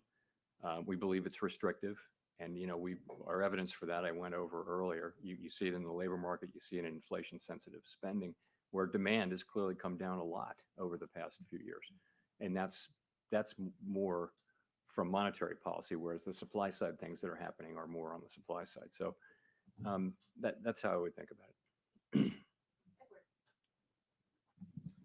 Thank you, Mr. Chairman. Edward Lawrence from Fox Business. So GDP growth is about 2%. Inflation, employment is about 4%. It feels a lot like a steady state, and we have 3% inflation. So if the data remains the same that you're seeing, and I know you said you don't see a rate hike, but it stands to reason that you would need a rate hike to get from 3 to 2% inflation. So was there any discussion about a rate hike in today's meeting? And are you satisfied with 3% inflation for the rest of the year? Well, of course, we're not satisfied with 3% inflation. 3% can't be in a sentence with satisfied. So we will return inflation to 2% over time, but over time. And we think our policy stance is appropriate to do that. So if we were to conclude that policy is not sufficiently restrictive to bring inflation sustainably down to 2%, then that would be what it would take for us to want to increase rates. We don't see that. We don't see evidence for that. So that's where we are. Was there discussion about a rate hike at all? So the policy focus has really been on what to do about holding the current level of restriction. That's part of It's your homie saying we're not going to increase the interest rates, motherfucker. Stop asking. God damn it. I wanted to follow on the 3%. Is there a time frame? He's like so tired of it already. Like, enough, my dude. Enough. There isn't any rule. You can't look to a rule. These are going to be judgment calls. Clearly restrictive monetary policy needs more time to do. I'm fully pretty clear based on sure this guy's like fully levered out. How long that will take and how patient he's long in bonds or on the totality of the data. Jerome's just saying fuck your puts, fuck your calls. They increase the interest rate and that would destroy lungs, bro. Oh my god. You've talked about your commitment to being apolitical and nonpartisan, and I was just wondering, given that it's an election year, is the bar for rate changes higher close to an election? Yes, it is. And similarly, is there a significant economic difference between, starting to cut in say September versus December? So we're always going to do what we think the right thing for the economy is when we come to that consensus view that it's the right thing to do for the economy. That's our record. That's what we do.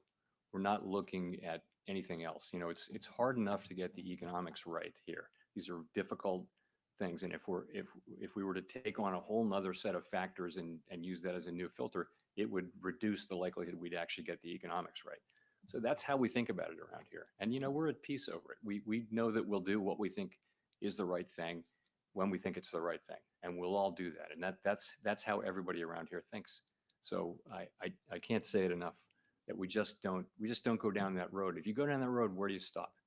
And we're not on that road. We're on the road where we're serving all the American people and making our decisions based on the data and how those data affect the outlook and the balance of risks.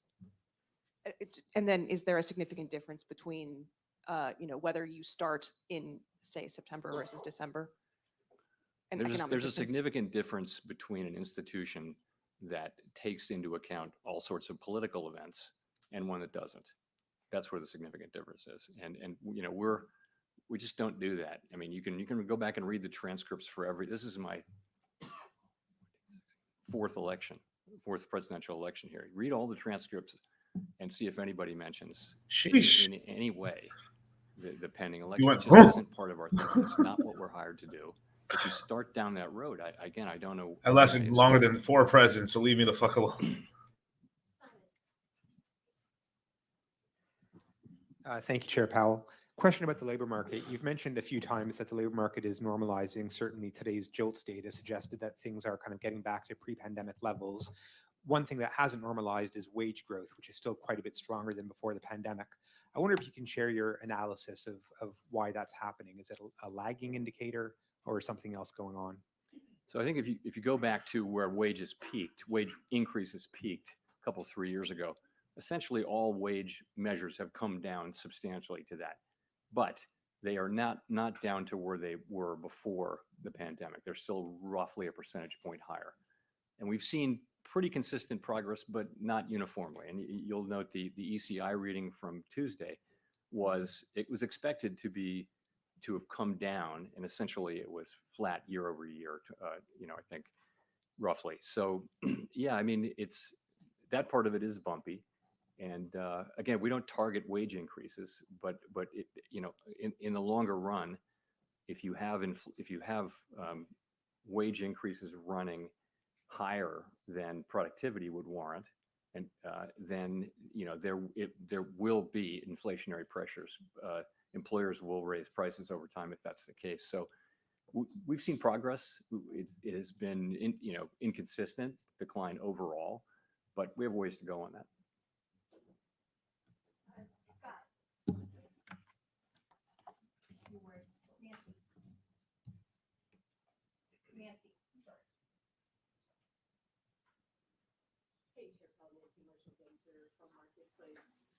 You mentioned consumers, and consumers are feeling the weight of interest rates right now. Mortgage rates are up, as are rates for car loans, credit cards. People looking to borrow are very discouraged. That's reflected in their views on the economy. What would you say to them? Good. Well, the thing that hurts everybody, and particularly people in the lower income brackets, is inflation. If you're a person who's living paycheck to paycheck, and suddenly all the things you buy, the fundamentals of life. He just called everyone poor. Price, you're in trouble right away. And so inflation only really affects the poor people, really. In their views on the economy, what would you say to them? Well, the thing that hurts everybody, and particularly people in the lower income brackets, is inflation. If you're a person who's living paycheck to paycheck, and suddenly all the things you buy, the fundamentals of life go up in price, you are in trouble right away. And so with those people in mind in particular, what we're doing is we're using our tools to bring down inflation. It will take some time, but we will succeed, and we will bring inflation back down to 2%, and then people won't have to worry about it again. That's what we're doing, and we know that it's painful and inconvenient, but the dividends will be paid will be very large, and everyone will share in those dividends. And we've made quite a lot of progress if you can think about it. I think headline core PCE peaked at 5.8. Now it's at Anyway, headline peaked at 7.1. Now it's at 2.7. Don't want to get that wrong. No, you don't. Quick follow-up. Are current interest rates really doing that much, though, to fight inflation right now for those consumers? Yes, I mean, I think that restrictive monetary policy is doing what it's supposed to do, and it's also in this case unusually working alongside and with the healing of the supply side. This that was different this time was that a big part of the source of the inflation and the reason why we're having this conversation is that we had this supply side kind of collapse with shortages and bottlenecks and all that kind of thing. And so this was to do with the shutting down and reopening of the economy and other things that really raised demand. So many factors did that. So I think now you see those two things working together, the reversal of those supply and demand distortions from the pandemic and the response to it, along with restrictive monetary policy. Those two things are working to bring down inflation, and we've made a lot of progress. Let's remember how far we've come. We have a ways to go. We've got work left to do, but we're not looking at the very high inflation rates that we were seeing 2 years ago.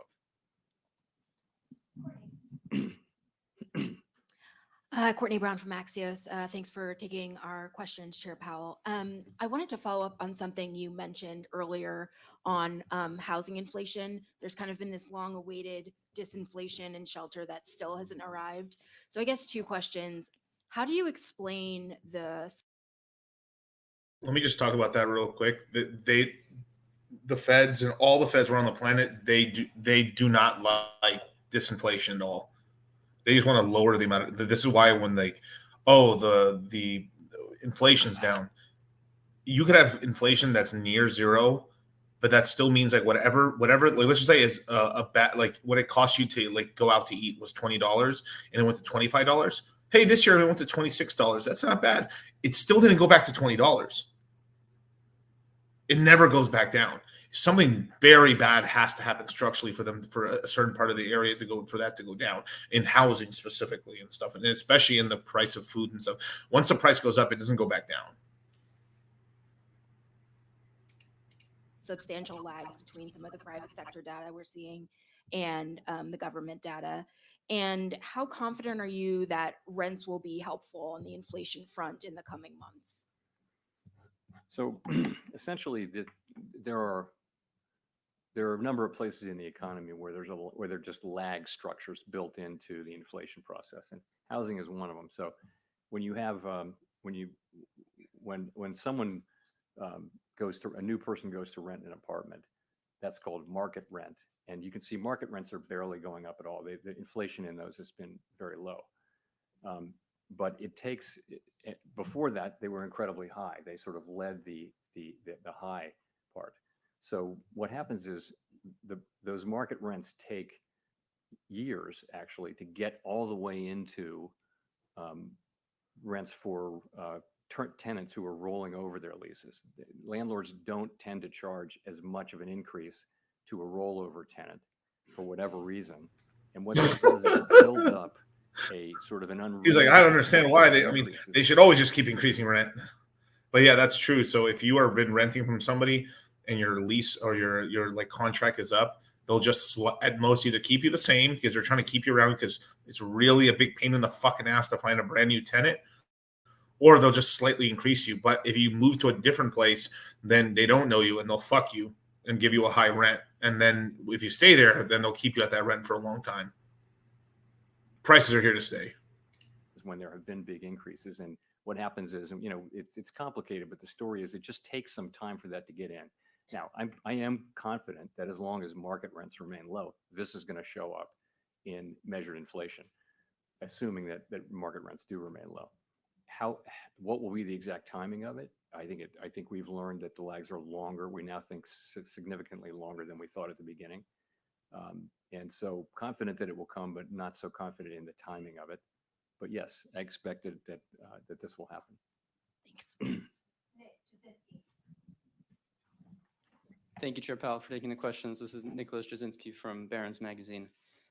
It seems that over the past 3 or 4 years, economies and central banks in developed markets at least have been on more or less the same trajectory, easing during the pandemic, fighting inflation with restrictive policy on the way out. feels like that may be ending in 2024 based on some of the economic data from Europe and the US and Japan and statements from those central banks as well. So my question is, what considerations or risks does a period of more divergent global economic trajectories and central bank policies present for the FOMC? So that you're right. I think that may happen, and you know that we all serve domestic mandates, right? So I think the difference between the United States and other countries that are now considering rate cuts is that they're just not having the kind of growth we're having. They have their inflation is performing about like ours or maybe a little better. So this is a major shit he's saying right here. I mean, he's basically shitting on most of the other economies on the planet because there's some countries that have already started to lower interest rates, and obviously the Fed hates when anyone tries to front run them or do anything. But basically, he goes on a. This is a pretty big kind of indicating factor that he's like, well, these fucking idiots. I don't know why they're fucking cutting the rates right now, but they're not following the Tango line apparently. They're not experiencing the kind of growth we're experiencing. So we actually have the luxury of having strong growth and a strong labor market, very low unemployment, high job creation, and all of that. And we can be patient, and we'll be careful and cautious as we approach the decision to cut rates. Whereas I think other jurisdictions may go before that. In terms of the implications, I think obviously markets see it coming. It's priced in now, and so I think the markets and economies can adapt to it. And I think, we haven't seen, in addition for the emerging market economies, we haven't seen the kind of turmoil that was more frequent 20 years ago, 30 years ago. And that's, I think, partly because emerging market countries, many of them have much better monetary policy frameworks, much more credibility on inflation. And so they're navigating this pretty well this time. Pretty much the copy pasting whatever the Federal Reserve does. But back in the day, they were more cowboys. That's really why he said that. Thank you, Chair Powell. Jennifer Schonberger with Yahoo Finance. You sort of backed away from the notion that the economy would need to encounter pain for inflation to come back down. But given sticky inflation data in the first quarter, can disinflation still happen along a relatively painless path for the economy? Or is some softening in the labor market and the economy likely needed to bring inflation back down? So you're right. I think we thought, and most people thought there would have to be probably a significant dislocations somewhere in the economy, perhaps the labor market, to get inflation all the way down from the very high levels it was at the beginning of this episode. That didn't happen. That's a tremendous result. We're very, of course, gratified and pleased that hasn't happened. And if you look at the dynamics that enabled that, it really was that so much of the gain was from the unwinding of things that weren't to do with monetary policy, but the unwinding of the distortions to the economy, supply side problems, and also some demand issues as well. The unwinding of those really helped inflation come down. Now, as I've said, I'm not giving up on that. So I think it is possible that those forces will still work to help us bring inflation down. We can't be guaranteed that that's true though, and so we're trying to use our tools in a way that keeps the labor market strong and the economy strong, but also helps bring inflation back down to 2% sustainably. We will bring inflation down to 2% sustainably. We hope we can do it without significant dislocations in the labor market or elsewhere. And speaking of dislocations in the labor market, in terms of cutting, you said if there were weakness in the job market, that could be a reason to cut rates. So if the unemployment rate were to tick above 4%, but inflation not back down to your 2% target, how would you look at that? Would the unemployment rate popping back above 4% catch your attention? I said an unexpected weakening is the way I characterize it. So, and I'm not going to try to define exactly what I mean by that, but it had to be meaningful and get our attention and lead us to think that the labor market was really significantly weakening for us to want to react to it. Basically, yes. Unemployment rate would be basically yes. Would probably not do that, but would be a broader thing that would suggest that it would be appropriate to consider cutting. And I think whether you decide to cut will depend on all the facts and circumstances, not just that one. Yeah. So basically, equities crash and then unemployment shoots up. Chair Powell, thanks for taking the question. Kyle Campbell with American Banker. You've said that broad and material changes are needed for the Basel III Endgame proposal, and you've mentioned that a reproposal is something that's on the table. As you've had more time to sort of sit with the public commentary, process that, and understand the options available to you, do you have a better sense of whether a reproposal will be necessary? And do you have a timeline in mind for when some sort of movement will be made on that front, either a reproposal or a move to finalize? So let me start by saying that the Fed is committed to, completing this process and carrying out Basel III Endgame in a way that's faithful to Basel and also comparable to what the other large comparable jurisdictions are doing. We haven't made any decisions on policy or on process at all. Nothing. No decisions have been made. I'll say again, though, if we conclude that reproposal is appropriate, we won't hesitate to insist on that. And then do you need to resolve issues with the capital proposal in order to advance other parts of the regulatory agenda, or do you expect to continue to make progress on those other agenda items? There's no mechanical rule in place there, but I would say that the Basel III process is by far the most important thing, and really is, I think, occupying us at this time in terms of what we're moving ahead with. Let's go to Mark for the last question. Thank you, Mark Hamrick with Bankrate. Mr. Chairman, what can you tell us about the approach that you take with your role in the sense of trying to achieve consensus, which you recently identified as a priority, while allowing for a range of views or even dissent? We don't see many dissenting votes in the official statements, even when more spirited discussions are noted in the minutes after the fact. How do you avoid groupthink and avoid a higher risk of a policy mistake? Thank you. So I think if you listen to, and you all do, listen to my 18 colleagues on the FOMC, you'll see that we do not lack for a diversity of voices and perspectives. We really don't. And it's one of the great aspects of the Federal Reserve System. We have 12 reserve banks around the country where they have their own economic staff, not the people who work here at the board. They're different people, and so each reserve bank has its own culture around monetary policy and its own approach and that kind of thing. It guarantees you a diversity of perspectives. So I think that the perspectives are very diverse. But and in terms of dissents, we have dissents, and a thoughtful dissent is a good thing. If someone really makes you think, that kind of thing. But all I can say from my standpoint is I listen carefully to people. I try to incorporate their thinking, or do everything I can to incorporate their thinking into what we're doing. And I think many people, if they feel that's happening, that for most people, most of the time, that'll be enough. But I'm not. It's not frowned upon or illegal or against the rules or anything like that.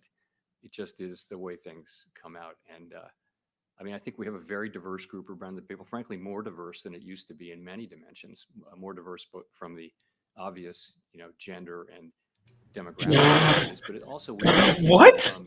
More people who are not PhD economists. What? Wait, what? What? This is the first fucking cuck shit I've ever heard him say. Oh my! What? Anything like that. It just is the way things come out. And I think we have a very diverse group around the people, frankly, more diverse than it used to be in many dimensions, more diverse from the obvious, gender and demographic ways, but it also. He's like, somebody had to give me the memo on that. What?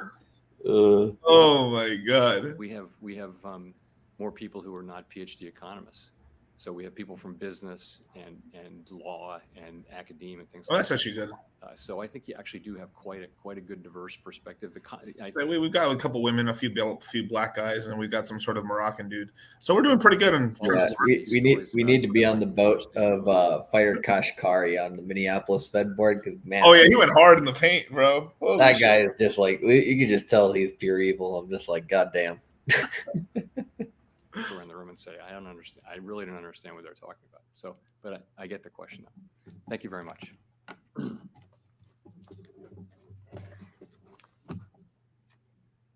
That's the last question. Fuck off. Later. He just moseys on up. Yeah. Close the fucking door. Close the door. Close the fucking door. He fucking closes the door. Oh, I love it. All right. Boom. And we back. And we are avatars now. So there you guys have it, man. A whole lot of nothing, but a whole lot of other stuff as well. So yeah. Well, what do you think, Charlie? Check the private chat. I got a little present for you. Okay, let me look.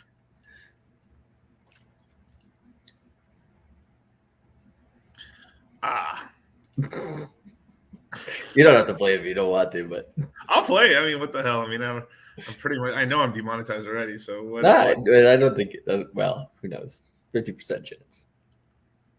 Charlie's, I'm willing to risk that on your channel, DJ. I'm willing to make that investment. Fuck your fucking options.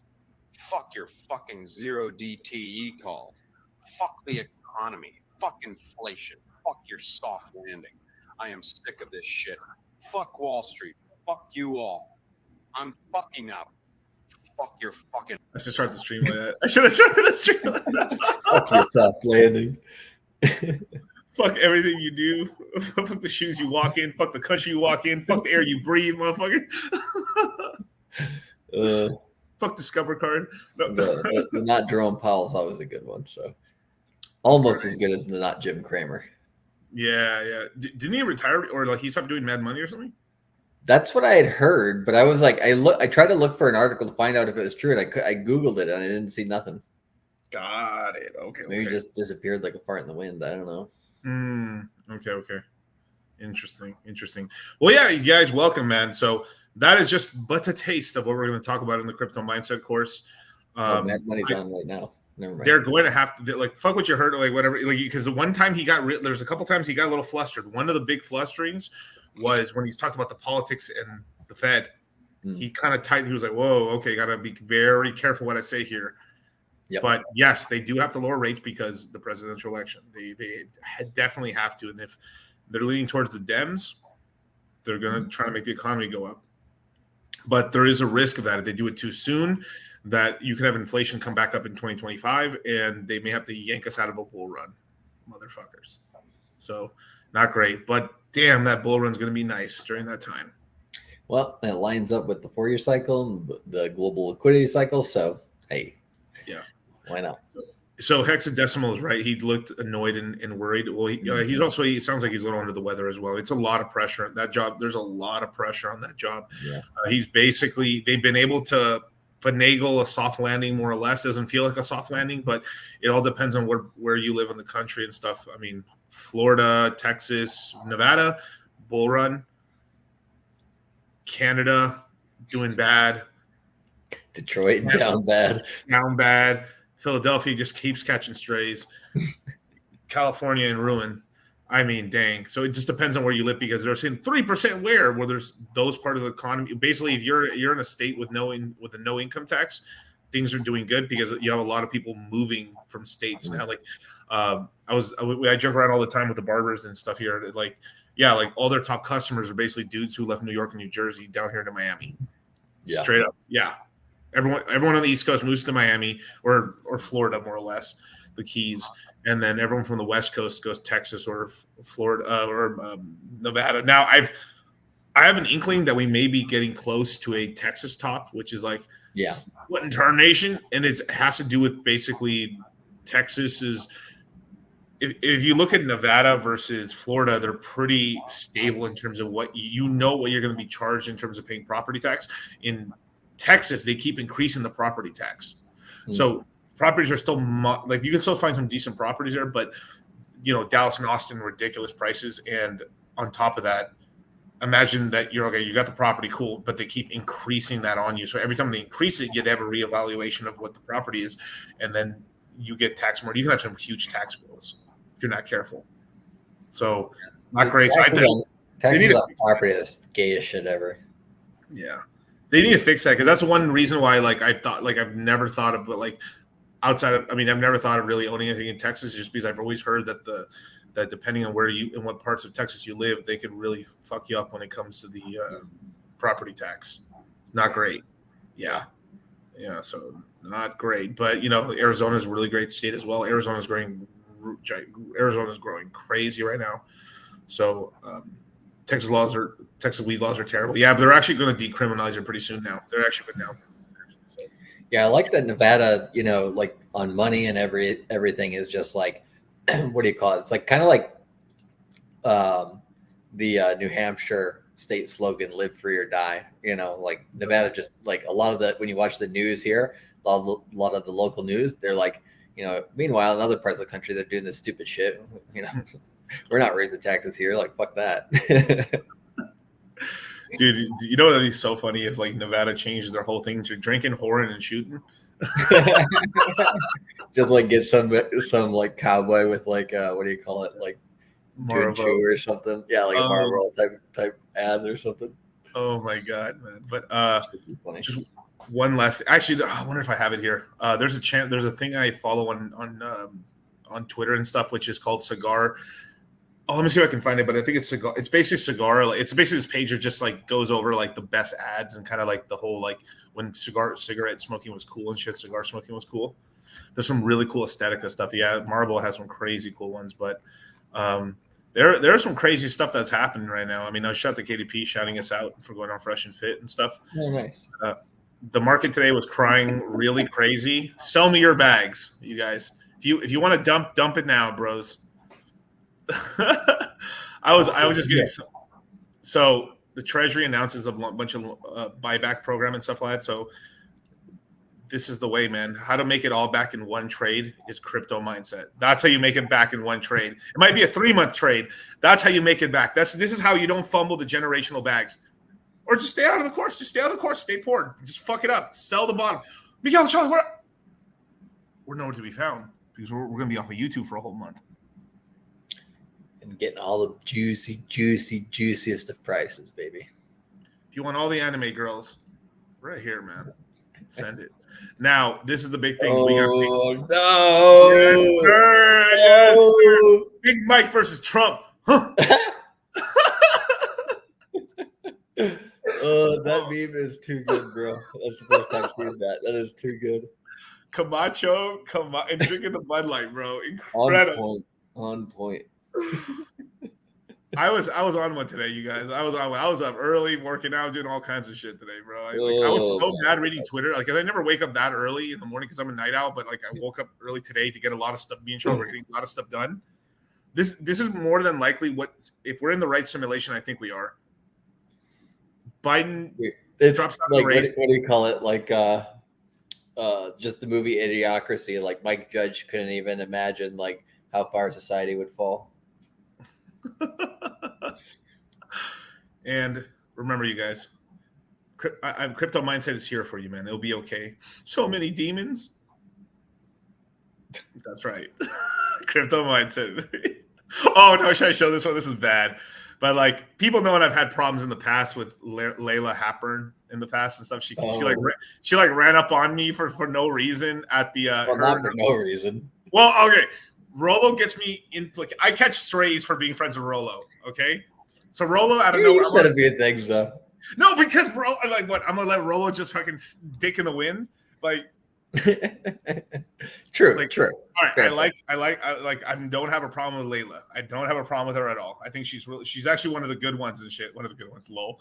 But she's actually really smart when it comes to crypto. But the only thing I said negative about her was that, you know, during the bear market, she fucked off of crypto and she just went full like red pill. And then she in person, she told me that like, well, how come how is that fair for you to do that? Because I talked about both. I never stopped talking about crypto. I've always been talking red pill and crypto. Yeah, not like I never changed up. I'm still day one, the same, doing the same thing. And you know, and then I told that to her brothers as well, you know. But there's now I'm not saying the rumors are true here, but like it's some crazy stuff.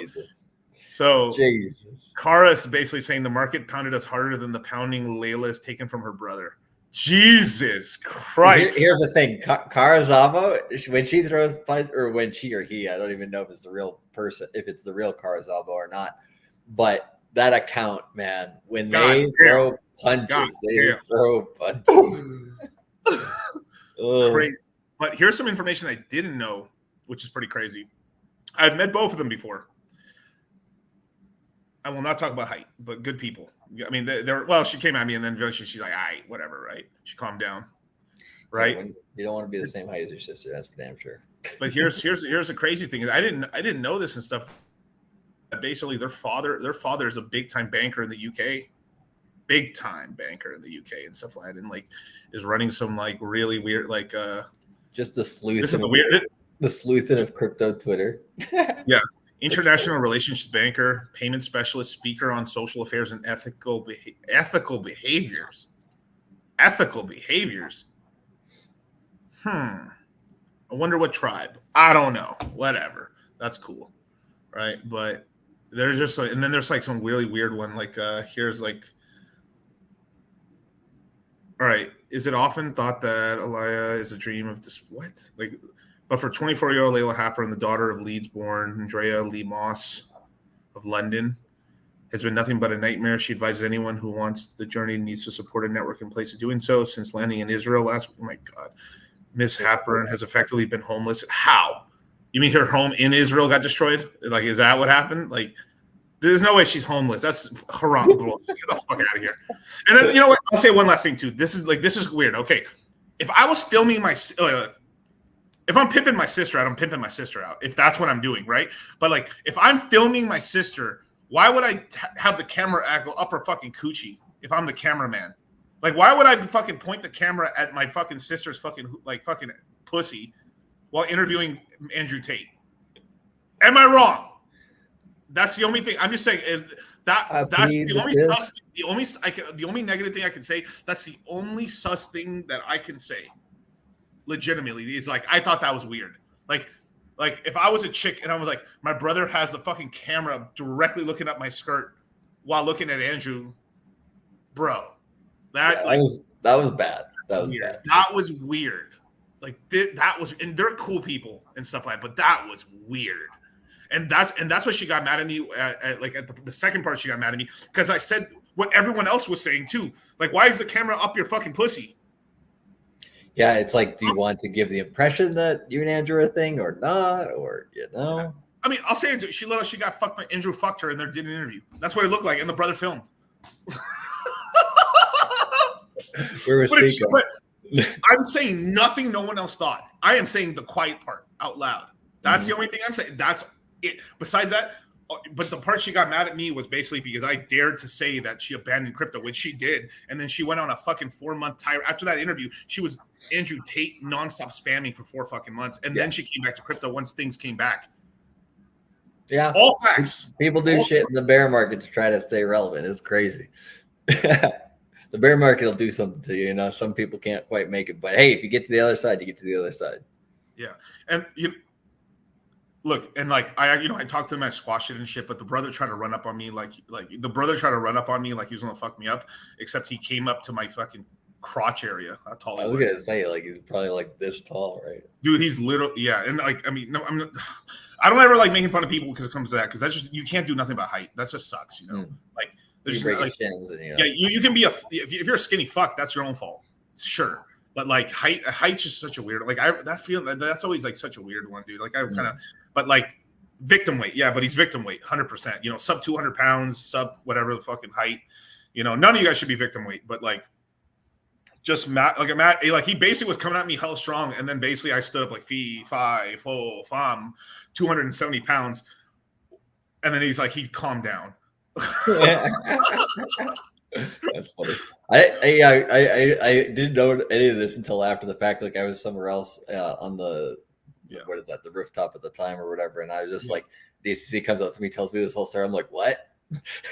Yeah, I was talking to PBD there. Then I walked over and there's Justin. Hey, I was talking to Waller for a while, and then he's like, and then Layla comes. Layla, no, brother came up with me. He had like I think he had some alcohol thing in his hand or something like that, some bottle, and it was like, hey, what's going on?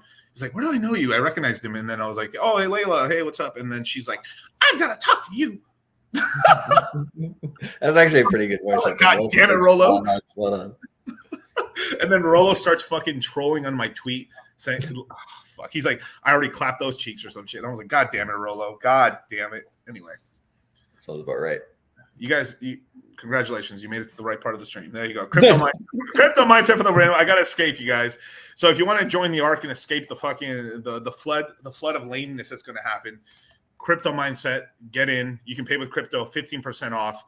All the instructions are in the description box and in the description of the actual link right here, you guys, as well. So pay in Bitcoin or Ethereum, 15% off, and that's really awesome. Now, if also please check your once you purchase the actual course, make sure that you are actually checking your spam folder in your email box, because sometimes it gets sent to spam depending on which email provider you're using. Okay. Yep. I had a lot of guys on Hotmail get it in spam for some reason, so I don't know why, but that's what it is. So if you use it on the mobile app, you can actually use PayPal and GPay on mobile. So that's a cool way. I mean, that's how I usually like.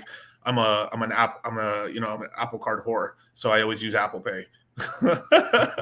But that's a great way to sort of do it, as well as we've added payment options because people have asked us to bring it back. So we brought back PayPal Credit, so you can break it up into 4 easy installments. Now, please know make sure to read that, because if you miss a payment, they're gonna fuck you up the ass. Yeah, PayPal's no fun. Yeah, it's no fun. But we wanted to give people the maximum amount of options, as well as we will be getting straight payments back again, because they're going to be accepting crypto soon. So the bull run's coming back when straight's coming back. Yeah. So, the other thing is, if you're in the Citadel, right, and you still that's the if, right. There's a lot of people in Citadel who jumped in, but if you are still in the Citadel and you have not joined the Crypto Mindset course, take a look in your email again. Make sure it's not filtered out, but take a look in your email, because you do have, if you have renewed 1 month or more in the Citadel so far under your subscription, you have at least a $50 discount for the Crypto Mindset course. So be sure to use that so that you can get a little bit extra discount. You can add that in addition to the 15% off in crypto. There's specific instructions how to do that in the email that you did receive. So just FYI. And I had somebody ask me this in the background and stuff. Let me see if I can show it like this. Yeah, I had someone ask me this in the background. You do not have to use you can store up your discount in the Citadel and just pay it regularly. That's okay. I had somebody saying, do I have to use my discount? And you do not have to use it. You can just store it up. We have plenty of guys that wait the full year and just get $600 off if you're in the Citadel for a full year, you get $600 off the course. And if you pay in crypto, another $150. So you literally get $750 off the course. Damn. Not too shabby. Not too shabby. So that's what it is, man. Crypto Mindset for the win. We're the longest running, biggest course all time. King Kong. There ain't no second best. It's just us. There we are. That's right. Boom. So Charlie, when is your stream tomorrow? I'm gonna do a stream right after today or tonight, but not overlapping too much with the Fresh and Fit stream, but probably a little earlier than that. When is that? I will be jumping on that in about an hour and a half or so. Perfect. Yeah, I'll send people your way. Yeah, I will be in the Fresh and Fit background and stuff. I'm gonna be doing some stuff right there, handling some sales things with Fresh and Fit. Yeah. If I happen to be streaming around that time, I'll maybe take I don't know if I get in trouble for YouTube for doing this, but I'll get Myron's okay on it later and just like start playing the stream or whatever. No. Oh, okay, yeah. Just look at the chat now, because I'll try to throw in some chats there. But I'll grab the link for my stream and I'll just throw it in the chat right here so people can see that for later. We're going to be talking about what do you call it? The BlackRock. They had a crypto conference. Really? Okay. Mm-hmm. So they're up to something. Definitely, man. And one last thing, you guys, if you guys want to sign up and get a chance to actually be able to use the beta, the Illuvium beta, you can sign up here through Charlie's link as well as my link right here, and you will have the lottery chance to get in. They're doing a huge airdrop. It's like damn near $20 million of coins that will be distributed slowly over time. So if you win, if once these airdrops happen, you'll probably get it in a year to look enjoy that and stuff. But play a free game, get thousands of dollars of coins. Sounds pretty nice, especially if the coin goes to thousands of dollars. Yeah, and we will be doing. I will be doing another giveaway of Illuvium. I got some more Illuvium to give away. There we go. Good. which stream are we giving them away on? Like, or should we do a particular day? Like, should we do? You want to do like on Moon Gang, or should we just? What do you think? Moon Gang's a good one. We could do it because, like, yeah, I got a little handful or whatever. Okay, let's shoot. We'll discuss it. Moon Gang. We'll do a Moon Gang one for sure. We'll talk about it. Yeah, we'll do a little. We'll keep maybe 2 winners for Moon Gang, so 2 from you, 2 from me, and then the rest we can do on the shows between now and Saturday. You see how you guys were just talking to you guys? It's like we're talking in front of the kids right now. Like which? Yeah, I can't come down to your hotel room anymore. I can't go down one floor. Yeah, come on, motherfucker, do this now.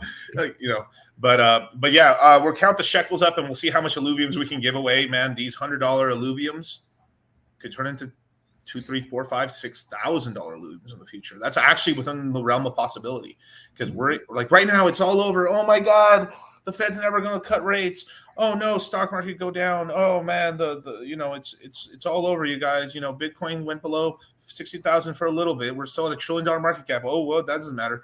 But man, it's all over. And then a year later, oh you dumbass, you sold your fucking bag. I mean, it's just anytime you think of selling, unless you're up tremendous in profit, that's the caveat. If you're in tremendous profit and you feel like, man, I need to take some profit, take profit, please. Yeah. Please do. Like if it's life-changing money for you, take it. It really is. Okay. Yep. But, and one last advice before we sign off, if you have a position that hasn't performed for a while, you have it like it's legacy bag, you can sell 60% of it. I would still recommend to keep 40% of that position because that, like the coins you think, like something like Kusama as an example, right? Kusama is going to run at some point as well as DOT. And it's okay to take some capital off of a coin in order to move to something where it's moving a little faster. That's totally okay. But don't ever sell out of an entire position. I've made multi-million dollar mistakes. I did this with Doge. I did this with Decentraland Mana. I can keep going. Millions not secured. Dang.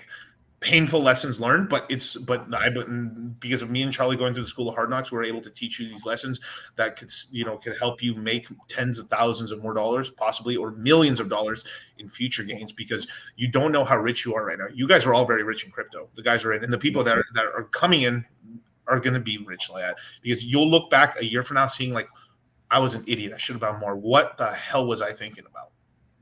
Yep, the signs were there. DCC and Charlie were telling me, but hey, I just didn't listen hard enough or close enough. That's right. So I'll leave you degenerates with the monkey meme, because I think that's what you deserve. Peace. Punky, on me, funky, monkey, punky, pump it, price, jump it, hop in a new whip, paid for by Punky. I'm just too lit. Somebody say something. A monkey that look like a frog, price look just like a dog's, full of some chads and gods. Fudders is mad I bought. Word to your mothers, this monkey is doing a lot. Take out a hammer, I'm whacking a fudder, just cleaning the face. Jumping on Twitter, take over the space. Punky is pumping, increasing the pace. A monkey that look like a frog, paid for my flight to Prague. Touchdown, Punky Lamborghini rental in the garage. She's at my Punky, we had a menage. No, she not Nikki, cause I'm too picky. That's why my portfolio as long as a blog. All about Punky and why that shit rocks. Punky take over the block, watch. Punky, on me, funky, monkey, punky, pump it, price, jump it, hop in a new whip, paid for by Punky. I'm just too lit. Somebody say something. Punky, on me, funky, monkey, punky.